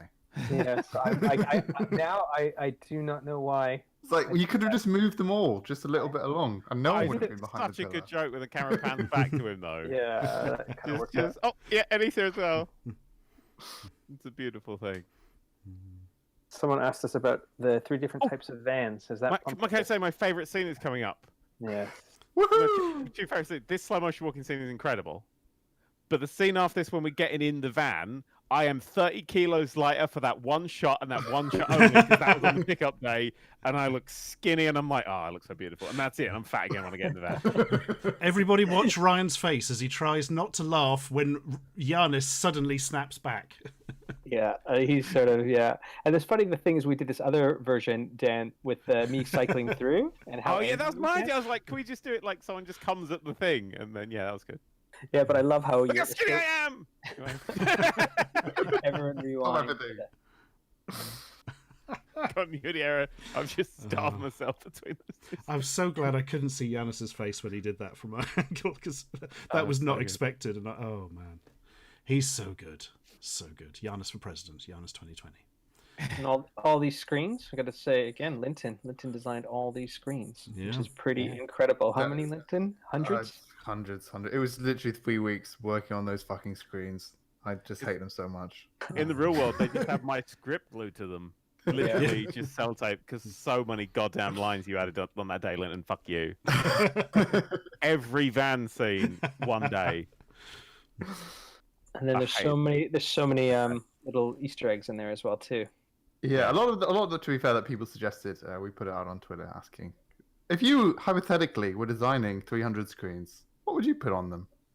And there was some good... just hypothetically, you'd run out of ideas. Crowdsourcing. Yeah. So people were asking about the van. The fact that we had 3 different vans, was that on purpose? What do we say here? Well, of course. I mean, you've got to keep swapping the van. Because you're getting caught on CCTV, and they might have had... I reckon, actually, they got a lot of fines going into the charge zone in London, so had to swap the van out to avoid having to pay the big fines. Yeah. Let's not even talk about that. But as much as I would love to claim we did that... Yeah. No, we just couldn't get the same vans back. Yeah. We asked for the same van. They said they'd give us the same van. It turned up on the day, and it was a different van. Yeah. You're like, well, I guess we're going with this. Yeah, we just did. They're white vans. Someone will notice, as they did, but... It's a red fire truck on the way out. There's just a man pulling a cart behind him that we all sit on. Just 2 gimps in like a... Never mind. Again, that's the reception of that school. It's terrifying going in there. It really was, wasn't it? It's a weirdly terrifying school. It felt more high security than like Fort Knox or something. Yeah, it was a pretty amazing school, really. Sweet. And this is, I think this is one of your original gags, wasn't it? Yeah. The wedding. This came up when I was talking with a friend about wedding planning and stuff, and she was saying that if places had got wise to people and going scouting it out for weddings and were being very careful about who they would book in and stuff. So we were like, oh, you'd have to give a false name. Yes, my name is Steve Wedding. Like, I like this gag. And years later, it ends up in a film. In the original cut of the film, when Giannis grabs this, it explodes and then the film just ends. It was a dark turn, but I was quite into it. I see why you didn't go with it, because we did shoot, another 7 hours of footage. But... Plus, we couldn't come up with a tune sad enough when he died. Yeah. And that little shot of you there, Stuart's filmed in the pub again, isn't it? That one of you in the camera. Is it? Yeah, Yes. yeah. Just a pickup, yeah. Just a pickup. Yeah. I don't even remember. My God. I hate that van. Because above, right in front of me was the script glued to a thing, and then behind that was Linton just writing new lines onto my bloody scripts, being like, "Yeah, sell these." Please help. Basically saying, "Please help us. Our film makes no sense." I guess that was your big day, wasn't it, Dan? Like all about you. Yeah, that was my day, baby. We went to a new place that took me ages to find. Yeah, that was out in what was that way out in West London studio, wasn't it? Could not find it for ages. Oh, most days I couldn't find the goddamn places. Yeah, didn't you and your dad take forever to find that school? Oh my God, we found the school. We couldn't get into the bloody thing. There's like 8 entrances to it. We could only go in one of them. I hate that school. I hate this film. Why am I here? My mum! Hey! That's why you're here. My mum. Yeah, there's... Get my mum finally in the film. Your mum? How do you say it again? Andreina Cavacciuti. It's Cavacciuti. my maiden name. There you go. You've learnt something. Now it's vocals time to shine.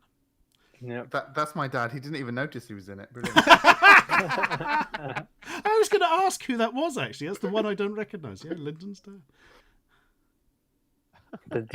Was he filled with pride when you told him, Linton? I think he was a bit confused. It's like, but I'm not. That's not my name. You mean this wasn't a documentary?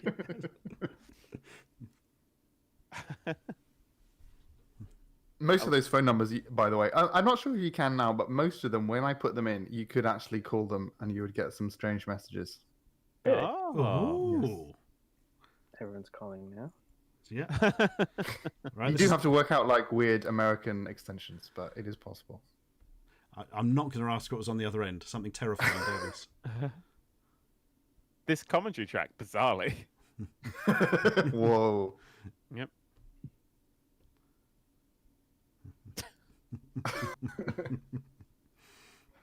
Giannis is too good for this film. Most of it.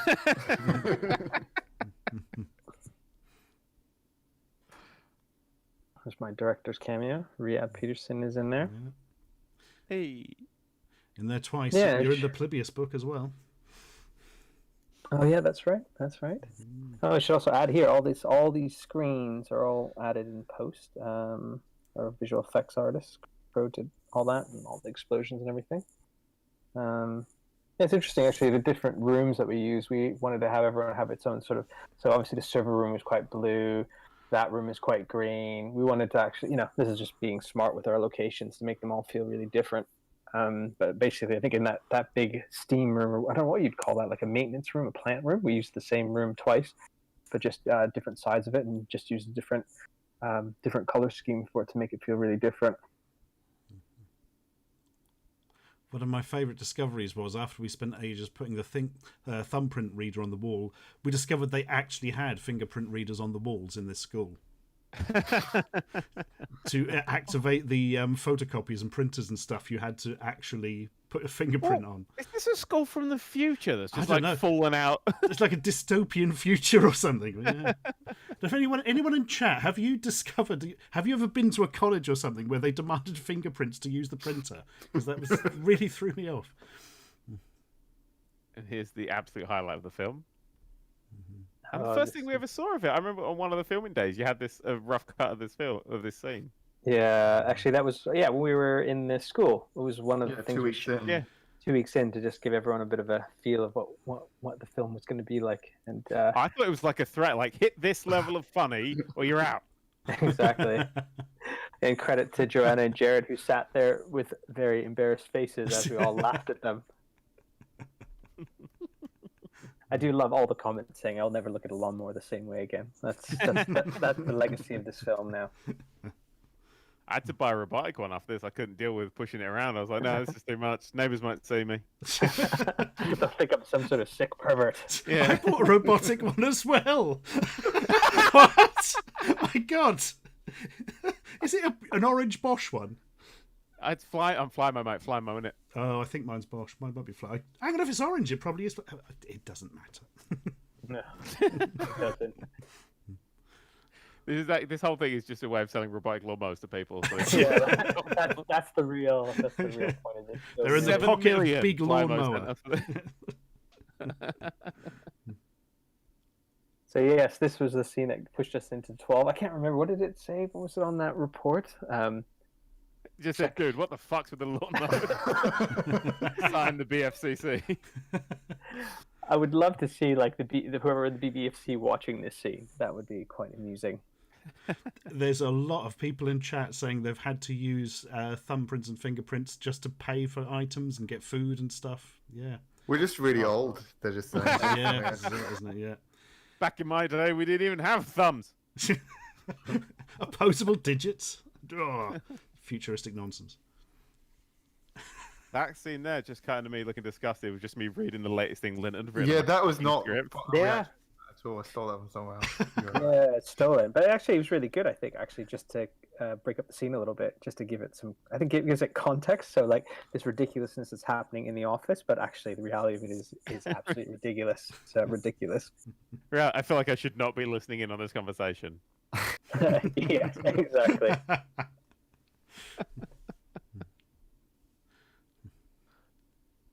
Yeah, I think Stuart and I did an interview with someone, and the lady who were interviewing saying, yeah, maybe it made me feel really cringy and horrible, but I couldn't stop laughing. I'm like, yeah, that's what we were going for. We hit the level.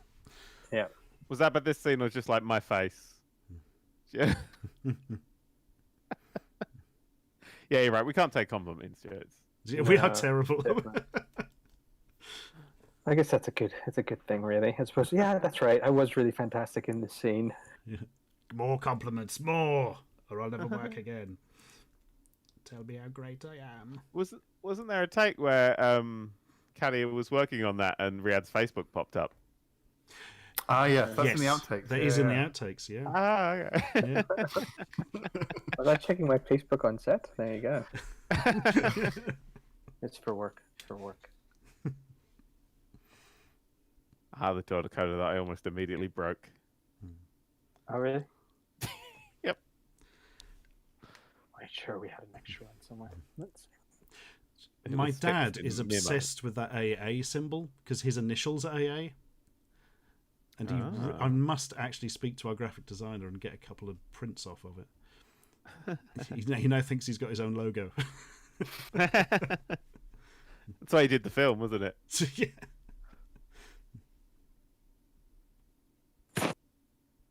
Oh. Yeah, had some ADR work in there as well too, having to replace all that stuff because it's just really loud plant room. Was that plant room under the school? No, it was sort of the ground floor. Down It was at the genuinely just in the school. The school had its Yeah. own plant room. It's a school. Yeah, I think that because Alright. they have a pool, I think as well too. So I think it was. Of course I have a pool. Of course. I've got a pool. Every computer was like the latest fucking iMac. It was all VR. That school doesn't exist. It's alternate reality, that school.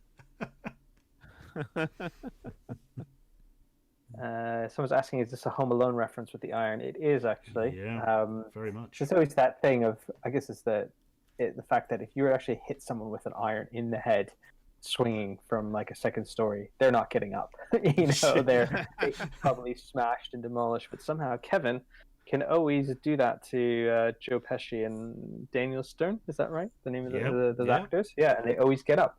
It's like a cartoon, but only for them. It's very odd. I like this. Someone said irony coming. I appreciate that. That's fun. Yeah, it actually took us quite a while to get. So obviously, when we filmed the scene, it was like a cutout, and we had a piece of green there. And then our visual effects artist. It took us quite a while to get the right look because we didn't want it to be too gory. It's not that kind of film, like blood dripping and all that sort of stuff. So we ended up coming up with this. I don't know where he got what the actual image was, but actually getting it to the timing took a while as well to match the breathing. And then he does a little cough, so you can see actually all the insides, whatever you want to call them, the innards, are moving at the same time. But it took a quite a while. I think we went through about 4 or 5 different iterations of what the actual insides looked and the edges looked like. And I think at one point the edges were a bit more ragged, and then we went for this clean one, just play with the gag a little bit more. Originally, it was going to take his head off. And you say you didn't want it to be too gory. Yeah. You wanted to take his head off. Yeah, Linton Linton was horrified. Yeah, yes, but that's the I one like thing. how there's like legitimately just a straight up murder midway through this heist. no. They then at the end they reattach his head with duct tape and he's fine. Yeah. But, But Linton was one of the early notes. Linton was horrified. He was horrified. Linton is such a. I don't know. He just doesn't. You just can't do that.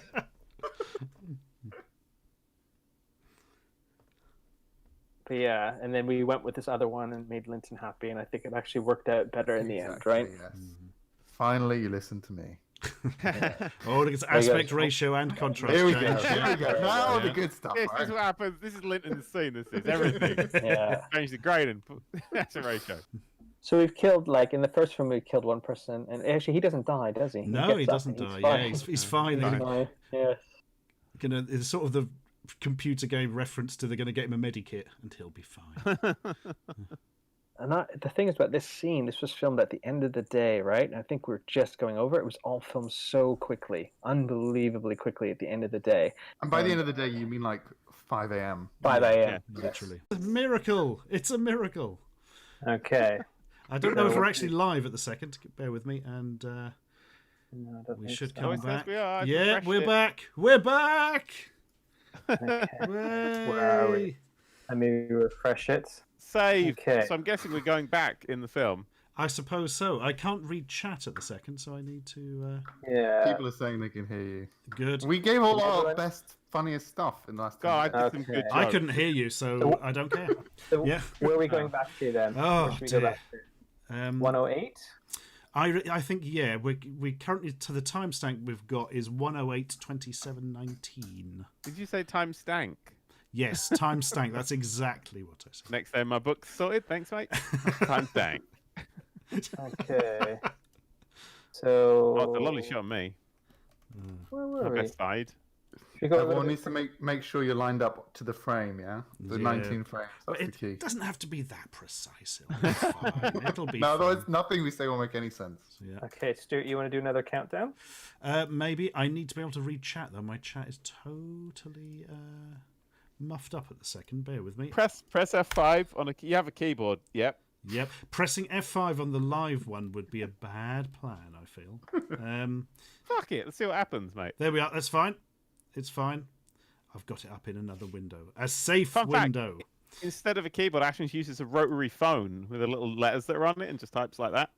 I was literally using a rotary phone in a video before we did this. Yeah, I'm not lying. Right. Okay, so guys. 108:27. Yep, that's what we've got it at. I don't think. I don't know if you can go to an exact thing. As long as you're around the 108, it'll be fine. Or the 108:27. Yeah. Cool. Right. We're going to start again, guys, in 3. Right, are we going on start or are we going As we said in Game Child, we're not doing countdown this. from 15? Yeah. Countdown from 83, and we go on 12. Yes. No, we'll be counting from 3 and going on 0. Ready? Perfection. 3, 2, 1, 0. There we are. We're up and running. And we're back. Linton will let that at me seamless. Yeah. We'll fix it in post. It'll be fine. Funny thing is, we almost because we were shooting that day, we were so up against the time, we almost lost this Greek thing, didn't we? Yeah. We're like this, yeah, because it was like, well, we lose this or something else that we couldn't lose. Luckily, we got it in, but it would have been such a shame to lose the whole. I don't know. We felt like it was the end of Yanis's story, or at least an important part of his story. The end of his story. He's useful Yeah, once. he's done. Goodbye now. Yeah, he's Oh, done. this is some quality Linton here with the Yeah. aspiration. He's got to see it twice. It's fine. Yes, and it is a Home Alone reference. Yeah. No, I think if you got hit in the head with an iron, you'd be killed. Like that's. How much do we have to redo? I didn't learn my lines for this commentary.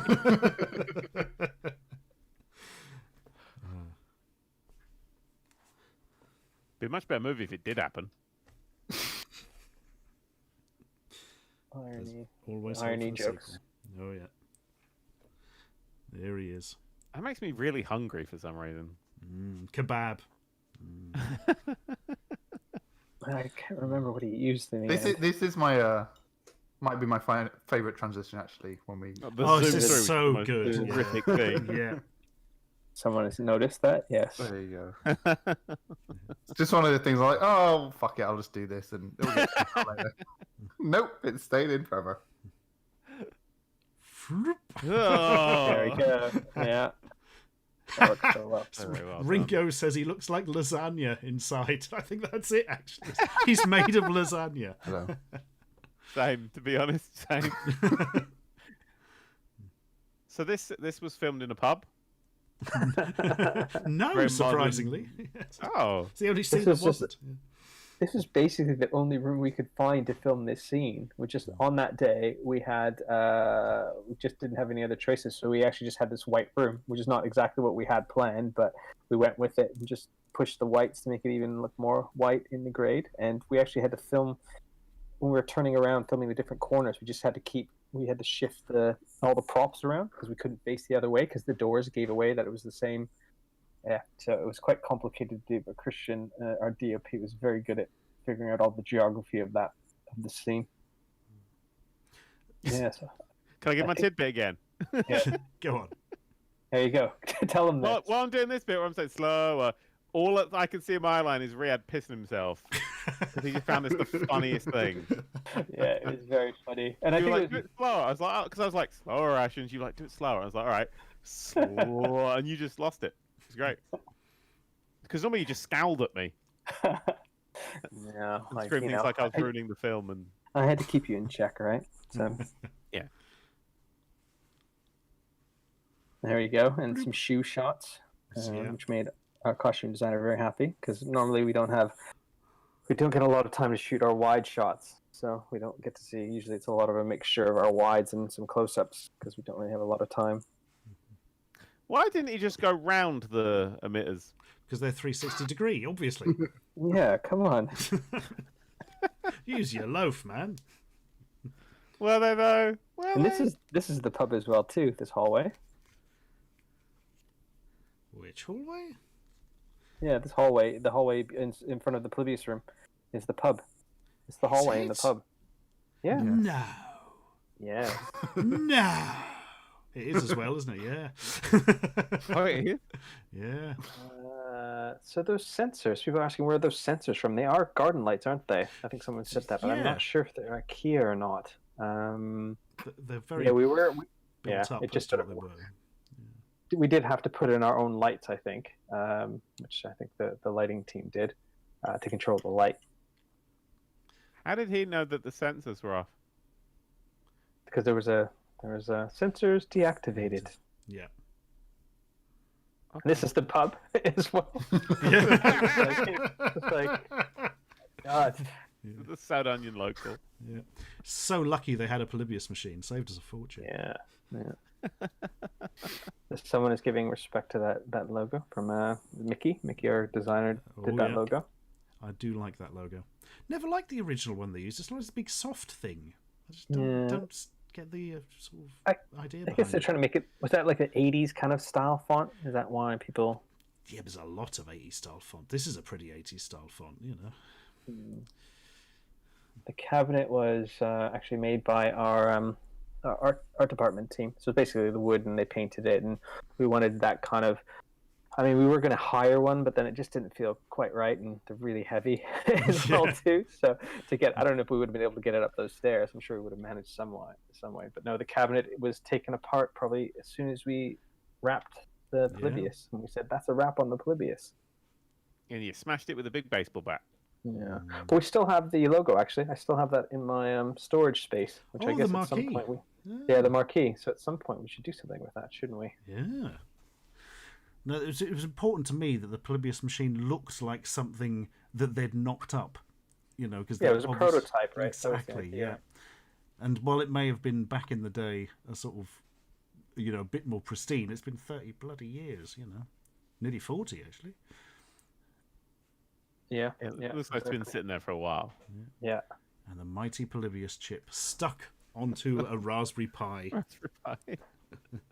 I love the fact that your audience, everyone knows that's a Raspberry Pi. We've never known that. I mean, originally we were just going to have the chip, but it was far too small to read on camera, wasn't it? Basically. Yeah, it was like sort of realistic, but not film realistic. We needed something that was a bit more. Yeah.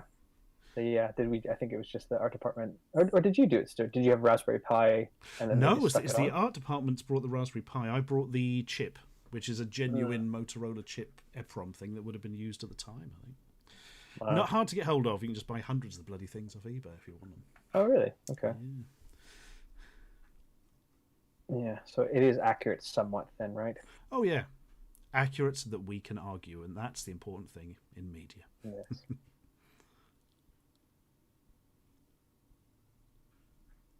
Yes, and our slow motion chase scene, which again makes me laugh.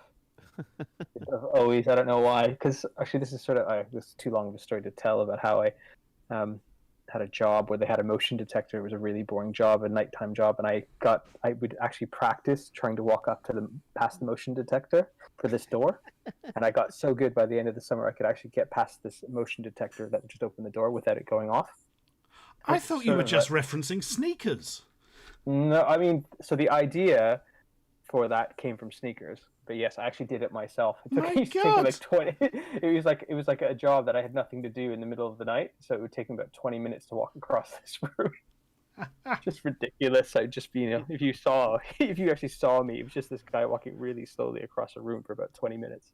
Oh, bloody Benny's reactivated the sensors, that evil turncoat.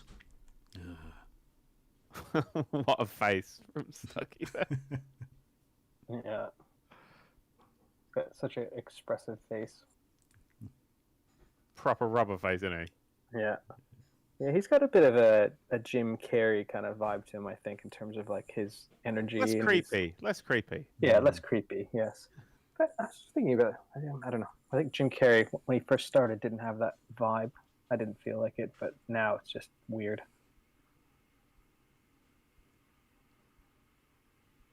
Ba-dumph. Sound like a sack of shit. There we are. My amazing improvised line of "you dick." So one bit of. Well, we don't have much swearing, do we? Is it just that, really? Yeah, but we got the 12 for the implied swearing. Yeah. Especially when you took all my lines out. Sure. Had to work around your dialogue.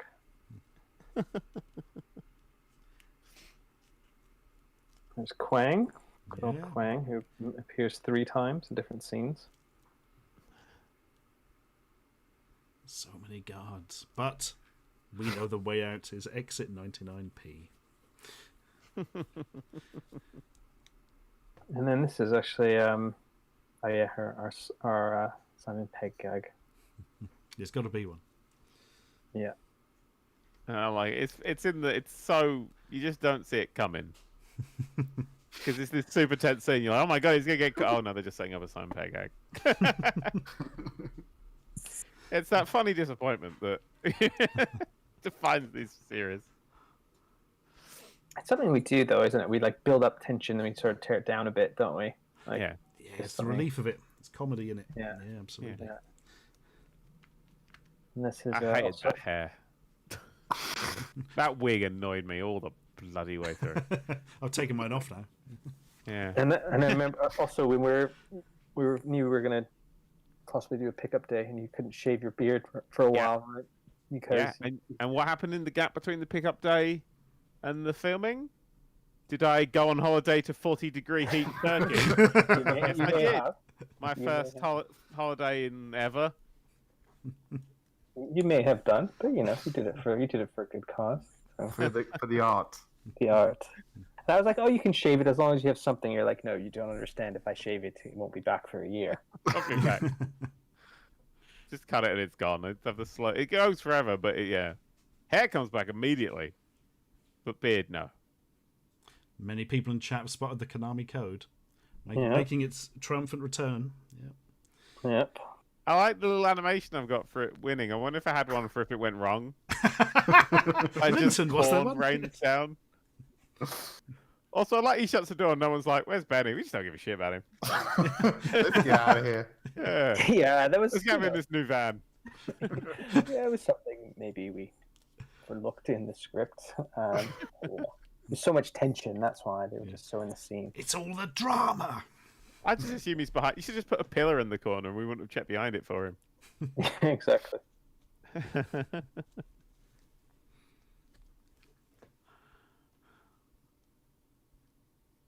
There's a very angry Ashens. I like this bit because it meant that the camera wasn't pointing at me in the fucking van. Oh, that was intense. Remember at the end of the day, Christian putting that camera on his shoulder and filming the last, I don't know, it was like 45 minutes. Yes. And as always, like almost always, all our days are start off, okay, maybe a bit slow to start of the day, catch up a bit, lose time, and then the last 2 hours is just hell to leather, right? Just go through that, and then having to shoot stuff of like, okay, just do all your lines, I'll feed you the other ones, and then move to the next one, move the camera to the next person, and then but it worked. It all worked. I know Linton loves editing those takes, so Every editor's dream. Yeah. People enjoying the Pwned Land license plate. Was that one of yours, Linton? It feels like Yes, it was. No, although someone told me it might have been illegal, but never mind. We won't talk about that. I don't think so. There's something about like change, like not because of Poundland, because of like there's laws around changing license plates. It's very strange. Yeah. I'm sure it'll be fine. Done in Sure, it'll be post, it's fine. fine. And if not, you just broadcast it publicly to about 1,000 people. I'll be What giving could Linton's possibly go contact wrong? details at the end. I feel like I've established enough that Linton pissed me off through this filming, so no, there's no downside to me here. Hmm. Get So him, this- Roses. So this is exactly where I think, I mentioned this earlier, but this is exactly where Mike Myers sat in that scene, in the exact same room. What, in Shrek? Yeah. And Austin Powers. Yeah. Oh. Just out of shot is that cart that you can't get turned around. It's still jammed in there after all these years. God, what's the name of the film again? It's completely left my head Bohemian again. Rhapsody. Bohemian Rhapsody, yes. So memorable. I like how your book's fallen over, which means you've clearly had a read of it to cheer yourself up. Yeah. Oh. Who wrote this? What Remember when I was funny? comedic Remember when I genius was wrote this? Weep, weep.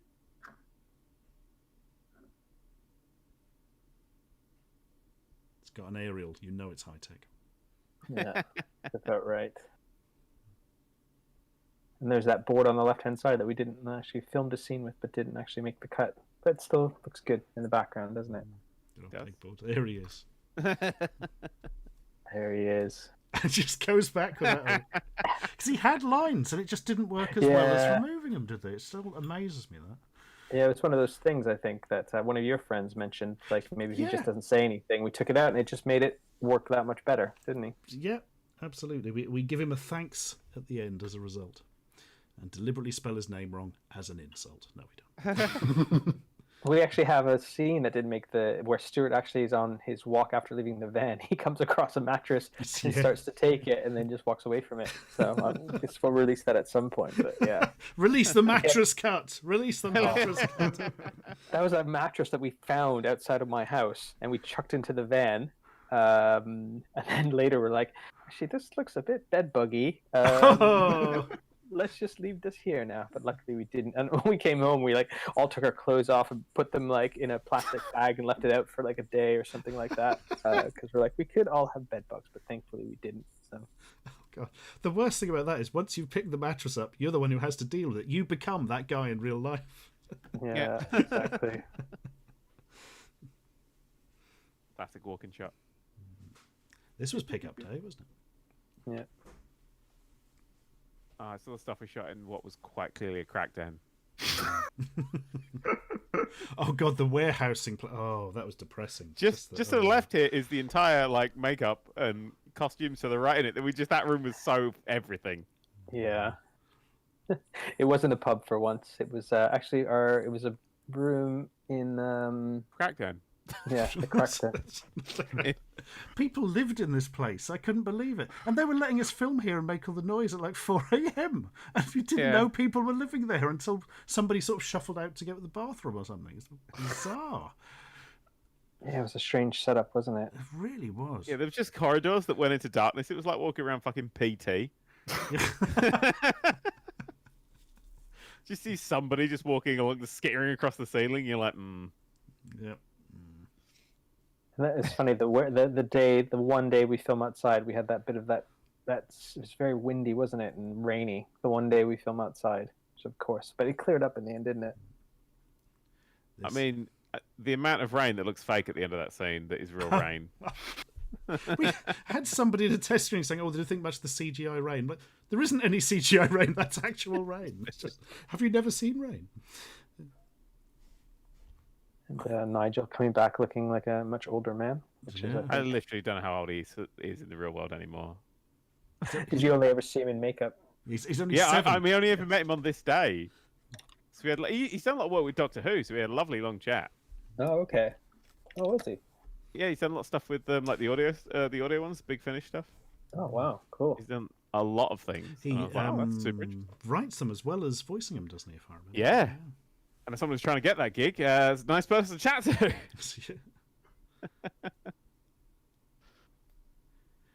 He's sort of visually I a love reference to was it Last Crusade, isn't it?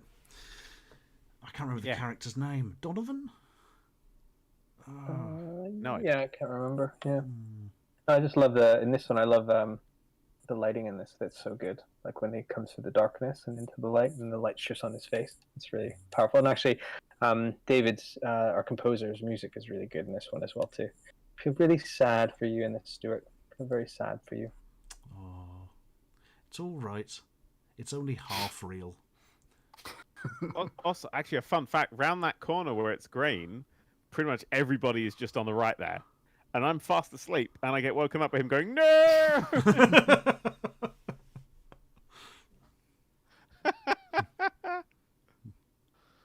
Oh dear. This one. Yeah. Yeah, because this was night shot as well too. Like I don't know what time we finished there, like 5 o'clock in the morning that day. Yeah, I just stayed with Stuart. Yeah, I couldn't go home. And that worked. That hit worked much better than I thought it would.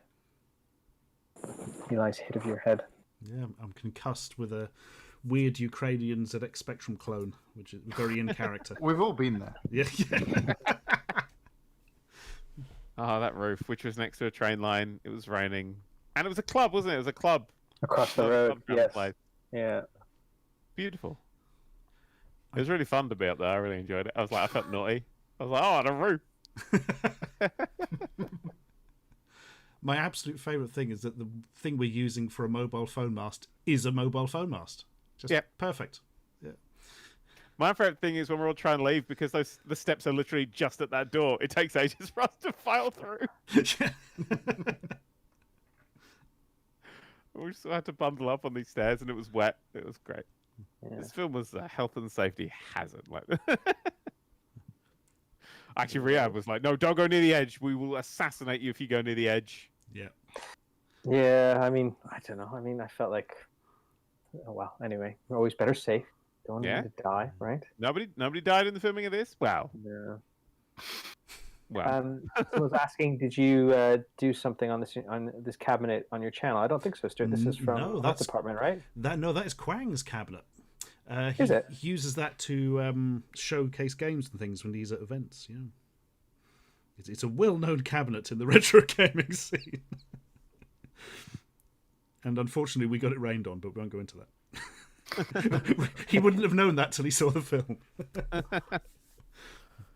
I think in this shot, because we run forward at the start, me and Jared run in front of everything at the start. We just kind of run and then kind of stop, and we're just standing there watching the film, and we piss ourselves every time he goes, "It's all the drama!" So funny. I like how your plan was just to rely on me. Yeah. Yes. You are, at this point, we have trust in you. Yeah. Linton! Hey, Linton! Hey! The film starts now. But really selling it, really selling it. Not messing around. Yeah, give the people what they want. You notice two of the people there had a game child on the table. Did? There you go. So there's a couple of crew members, and then one of our producers in there as well too. One of our backers, which is great. Doing a weird thing with my tongue there. Just realised what the hell was I playing at? I'm wielding it, everyone.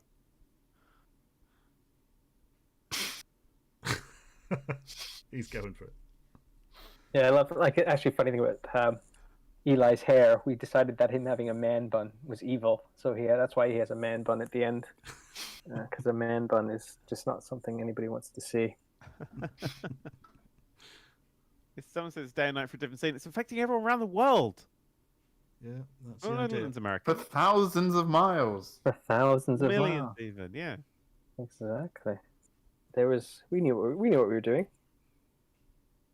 Absolutely, yeah.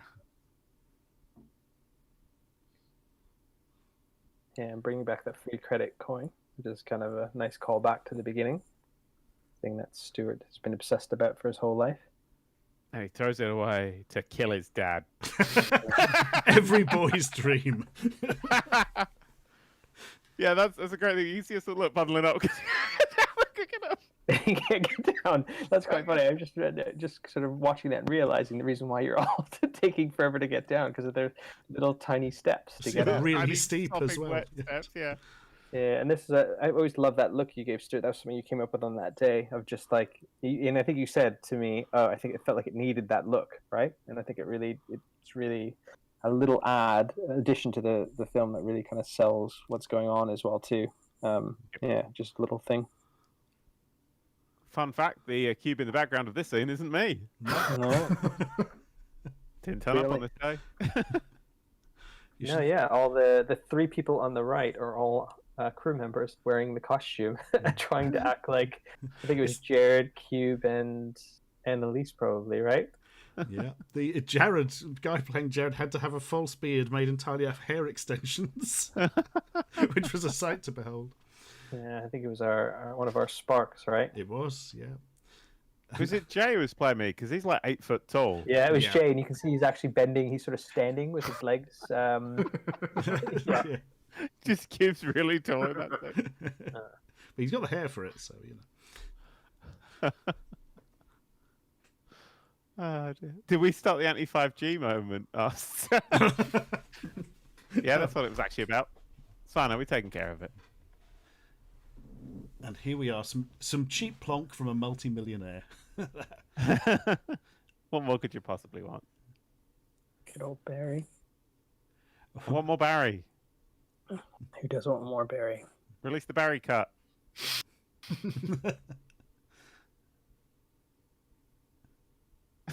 He's so good. Oh, I nearly pissed myself at one of your ad-libs here when you said, "Oh, I wonder what flavour it is." I think there's a line in there like a few years of Dan. I think something's dead in here. Yeah, ad-libs like different every single time to try and because we shot this out. I think we shot this out of order before. You did a scene that completely took me out. We're like, oh yeah, I needed a holiday. My dad just died in an explosion. Yeah. That's in the outtakes. Yes. As people are asking, is Barry wearing a colander? He is actually wearing a colander hat. It's not sprayed black. It's like it's kind of a, I don't know, something your costume designer found. You can buy these colander hats. They're hats. And like by coincidence, he'd reviewed one on his channel before. Unfortunately, he didn't keep it, and we were going to do a thing where we both wore these hats when we did a video recently, but they're now, for some reason, sold out, and they were so expensive that no more colander hats survive. Only the one from the film is somewhere, I presume.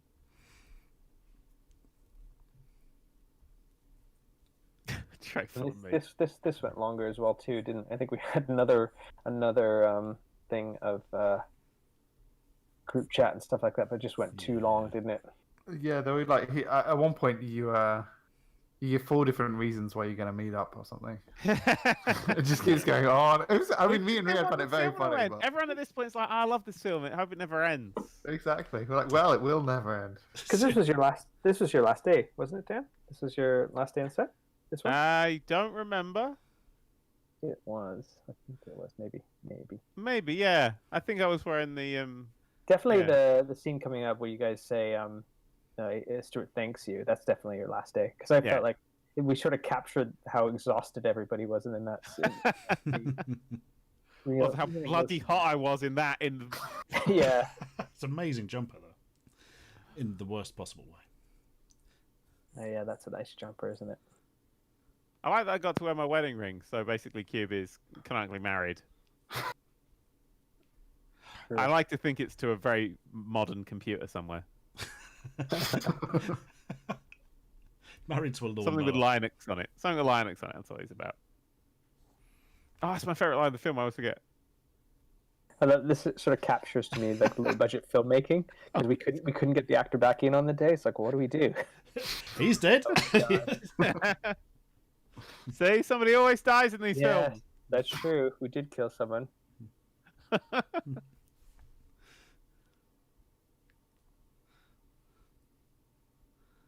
I love his how he says people really love Heist. It's just such a happy sadness to it.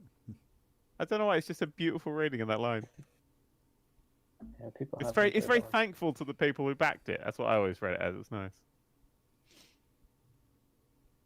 And of course, the amount of money he's got it's the amount of money in dollars just with pounds put on instead, basically, isn't it? Yeah. From Yeah. Kickstarter. Indiegogo. Whoa. Got me platforms mixed up. Ooh. Oh. Mm. Well, apparently, US Amazon has bowler hat colanders for $9.99 right now. There we are. That's the takeaway from the film. That's it. One thing you wouldn't go away with. That's the one thing.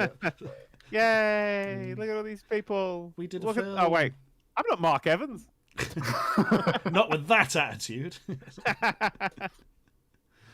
So that was a film. Yep. Now we set it up for the Marvel Cinematic Universe.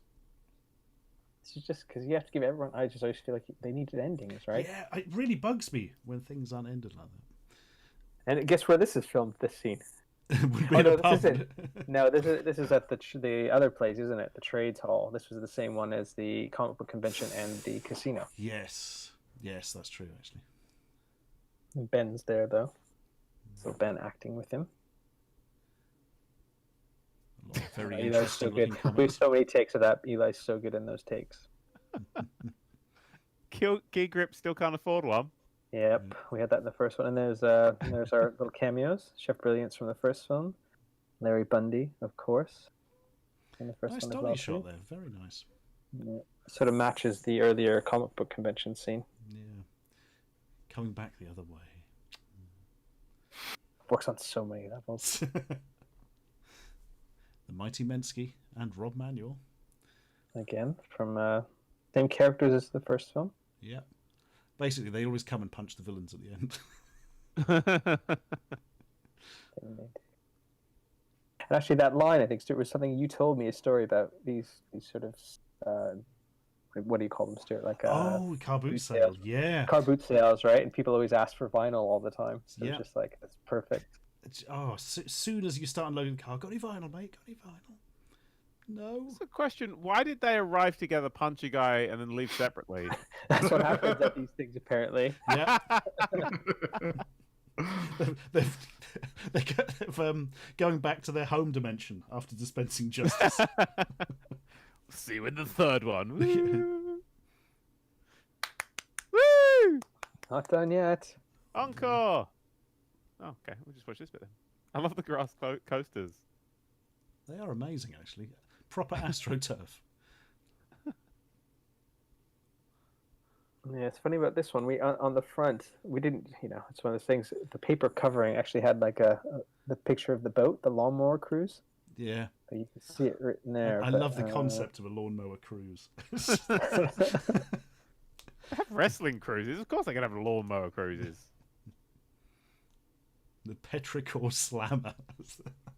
Someone's asking where you can see the first film, which you can find on Vimeo if you're Yeah, interested. it is available on Vimeo for a very, very low amount of money. I'm not in it though, so it's rubbish. Yeah, Also, if you're you there. if you did back the campaign for Game Child, drop me an email because we'll hook you up with a copy. Oh. But if not, like most of the people who've emailed me, you don't get one. Do you have it on vinyl though? Not yet. Someone just spotted it was the same ringtone from Game Child. The ringtone is the theme. theme, Theme yeah. song, yeah. I wanted it to be one of the funny ringtones, but we couldn't get the license anymore. Oh, There you go. yeah. And that's it. Thank you, everyone. It's done. Job's a good Any one. questions? No Oh, questions? This would be nice to ask chat questions. No. somebody says, is it weird her brother bought her a fetish cruise? Yes. Yes, it Fucking is. hell. I'm now quite glad we hid the cruise bit, actually, thinking about it. Oh wow, that's something. Wow, you've ruined the movie, random person. You. Good night, everybody. VHS copies, probably not, but we're putting together a cover you can print and make your own fake VHS if you want. Oh, is that a thing that people Is that like vinyl coming back, but VHSs? Kind of, yes, but people only really the like the- aesthetic of it. Terrible video quality that comes with. It comes with Cube Jumper merch. Dave, why did you hack with CSS?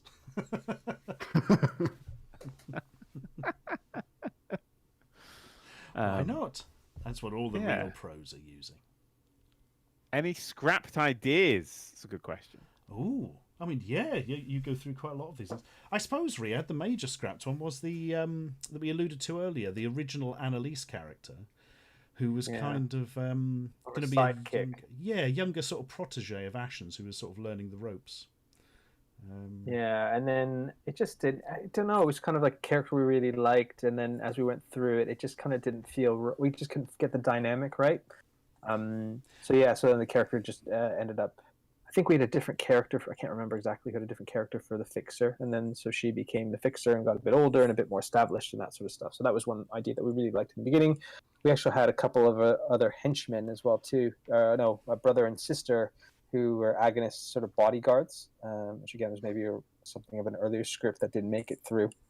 I like those characters. We need to revisit those at some point. Yeah. Also, the subplot about Q being a traitor. There was actually that one scene. Yes, there was a whole scene where Stuart accuses, which is an extra scene that we'll probably release at some point.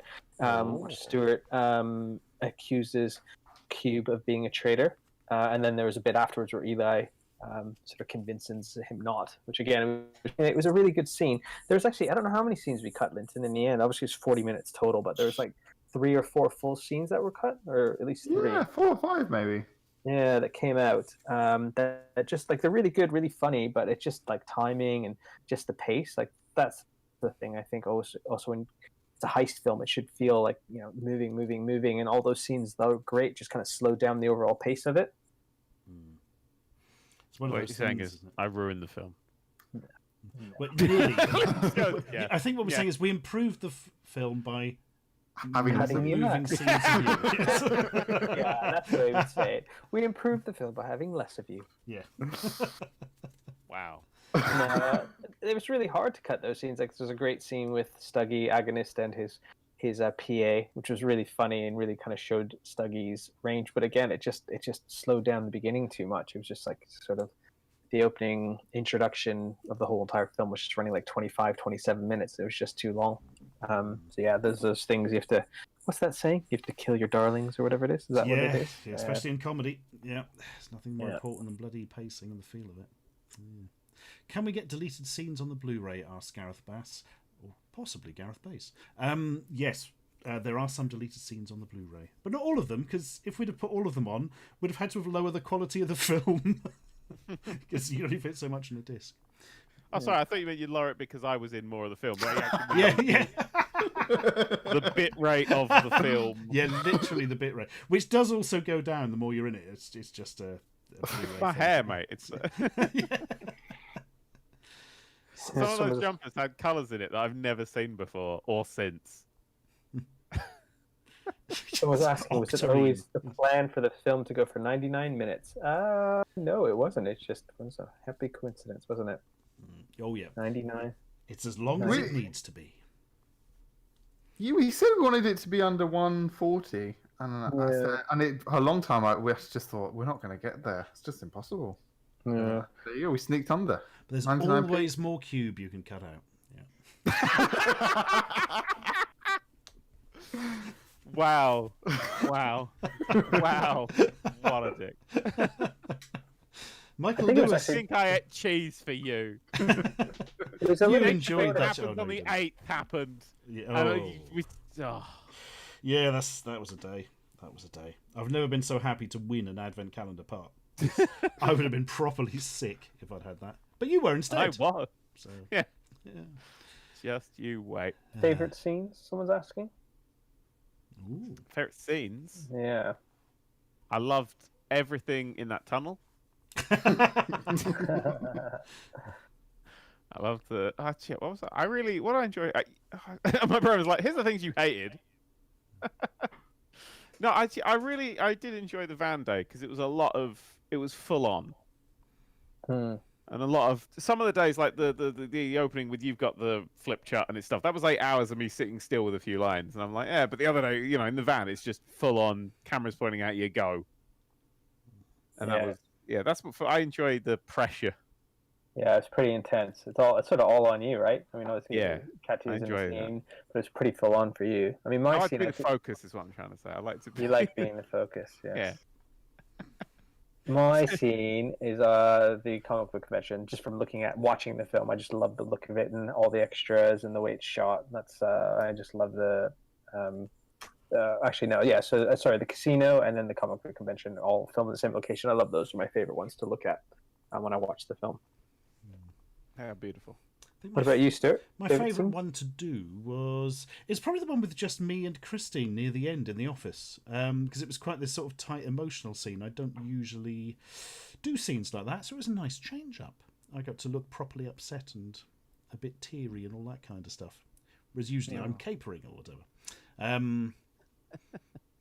But favourite to watch, there's just so many great scenes. Oh, so hard. I do like the casino scene though. It's got it looks beautiful. I like Jared's stuff going on in it, and it's just got a nice sort of "you son of a bitch, I'm in" vibe to it, whilst also I don't know, I think I like the concept as well of this local casino that's literally being put on in like a pub or a town hall. It's just local people doing something small, and he's treating it as if it's about him. Yes, exactly. Plus, he looks like he's got a Viennetta down his front, so you know, it's all good. Favorite scene, Mr. Linton? I think I agree. The casino is probably, you might say, the most successful, if that's the right word. But I think probably the ones I get the most satisfaction from are the when Agonist visits you guys in the office. Actually, those two ones. One with all the group when he does the fingerprint, and then when you go off alone together. Mainly because they were ones that I didn't think were working for a long time, and so it's satisfying for me that now they do work. Both that people really love that fingerprint joke. That was a big surprise to me that it just went down so well. And also, like, we did change that quite a lot. I think when we put in a music track, it really kind of changed the pace for that one. And then the office one, that just was not working, I thought, for a long time. And it's not just because I'm the voice on the other end of the phone, but when we added the voice on the phone, that scene became like, oh, this is actually now it's funny. There's a point to it. Linton's ones are basically just, I saved the movie, fuck you all. Exactly. I saved it with my acting, with my editing. Oh yeah, I mean, obviously you gave me shit and I gave you gold. Let's jump into a couple of questions here before we finish. Somebody asked, where did you get the idea to use the Atari bug controller on the Polybius cabinet? That was a Competition Pro, actually. There we are. That's interesting joystick-related trivia for you there. Yep, there we go. So someone I saw asked what was the hardest scene to film. I think actually the physically hardest, just conditions, was the rooftop one, because it was cold and sort of raining, stopped raining and windy, and we had only about, 3 hours on the rooftop, which probably ideally would have like a full day to do that stuff. So that was physically the hardest one, I think. Yeah, that was so bloody cold as well. Really was. It wasn't. You all got coats and umbrellas, and I'm just sitting there like, it's a lovely day. You've got 93 layers. All of them are wool. It's true. I nearly drowned in all that wool. It just sodded up so much. There was a threat of me just drowning by the end of it. You know. Oh God, Riyad! Someone has said do a John Wick piss take film. Ooh, that. Yes. Yeah, that sounds like that would be a lot of work. Yeah, they seem easy. It's one dude shoots a bunch of people. Yeah. You can only kill one person though. How would you spoof something like that? I don't know. You have someone who's hired to not be an assassin, who accidentally stumbles around Mr. Magoo style, killing loads of people. Or how about he's the only person who isn't an assassin? He's the only person who doesn't kill anyone in the whole film. Oh no, he's the last man alive on the earth, and he gets a hit to kill himself. There you go, guys. I hope you're writing this all down. You're writing this down. Yeah. Oh my God. I see some people asking about like a longer cut, that 2 hour and 25-minute cut. I mean, there is a possibility, but unfortunately, there's a whole kind of process we have to do to get it out there, which is like a whole legal process. So, we'd like to do that. I'd love to show like the 2 hour and 25-hour cut that no one should see, but here it is. 25-hour cut. 25-hour cut, yeah. Jesus. Bloody hell! It's just all the raw Just footage. just all your. How so interesting, Linton. How many hours of footage do we have? I think if I'm right, it was a 24 or 25-1 ratio. So I guess around 50 hours. Does that make sense? Yeah, we'll release that cut. yeah, brilliant. My goodness.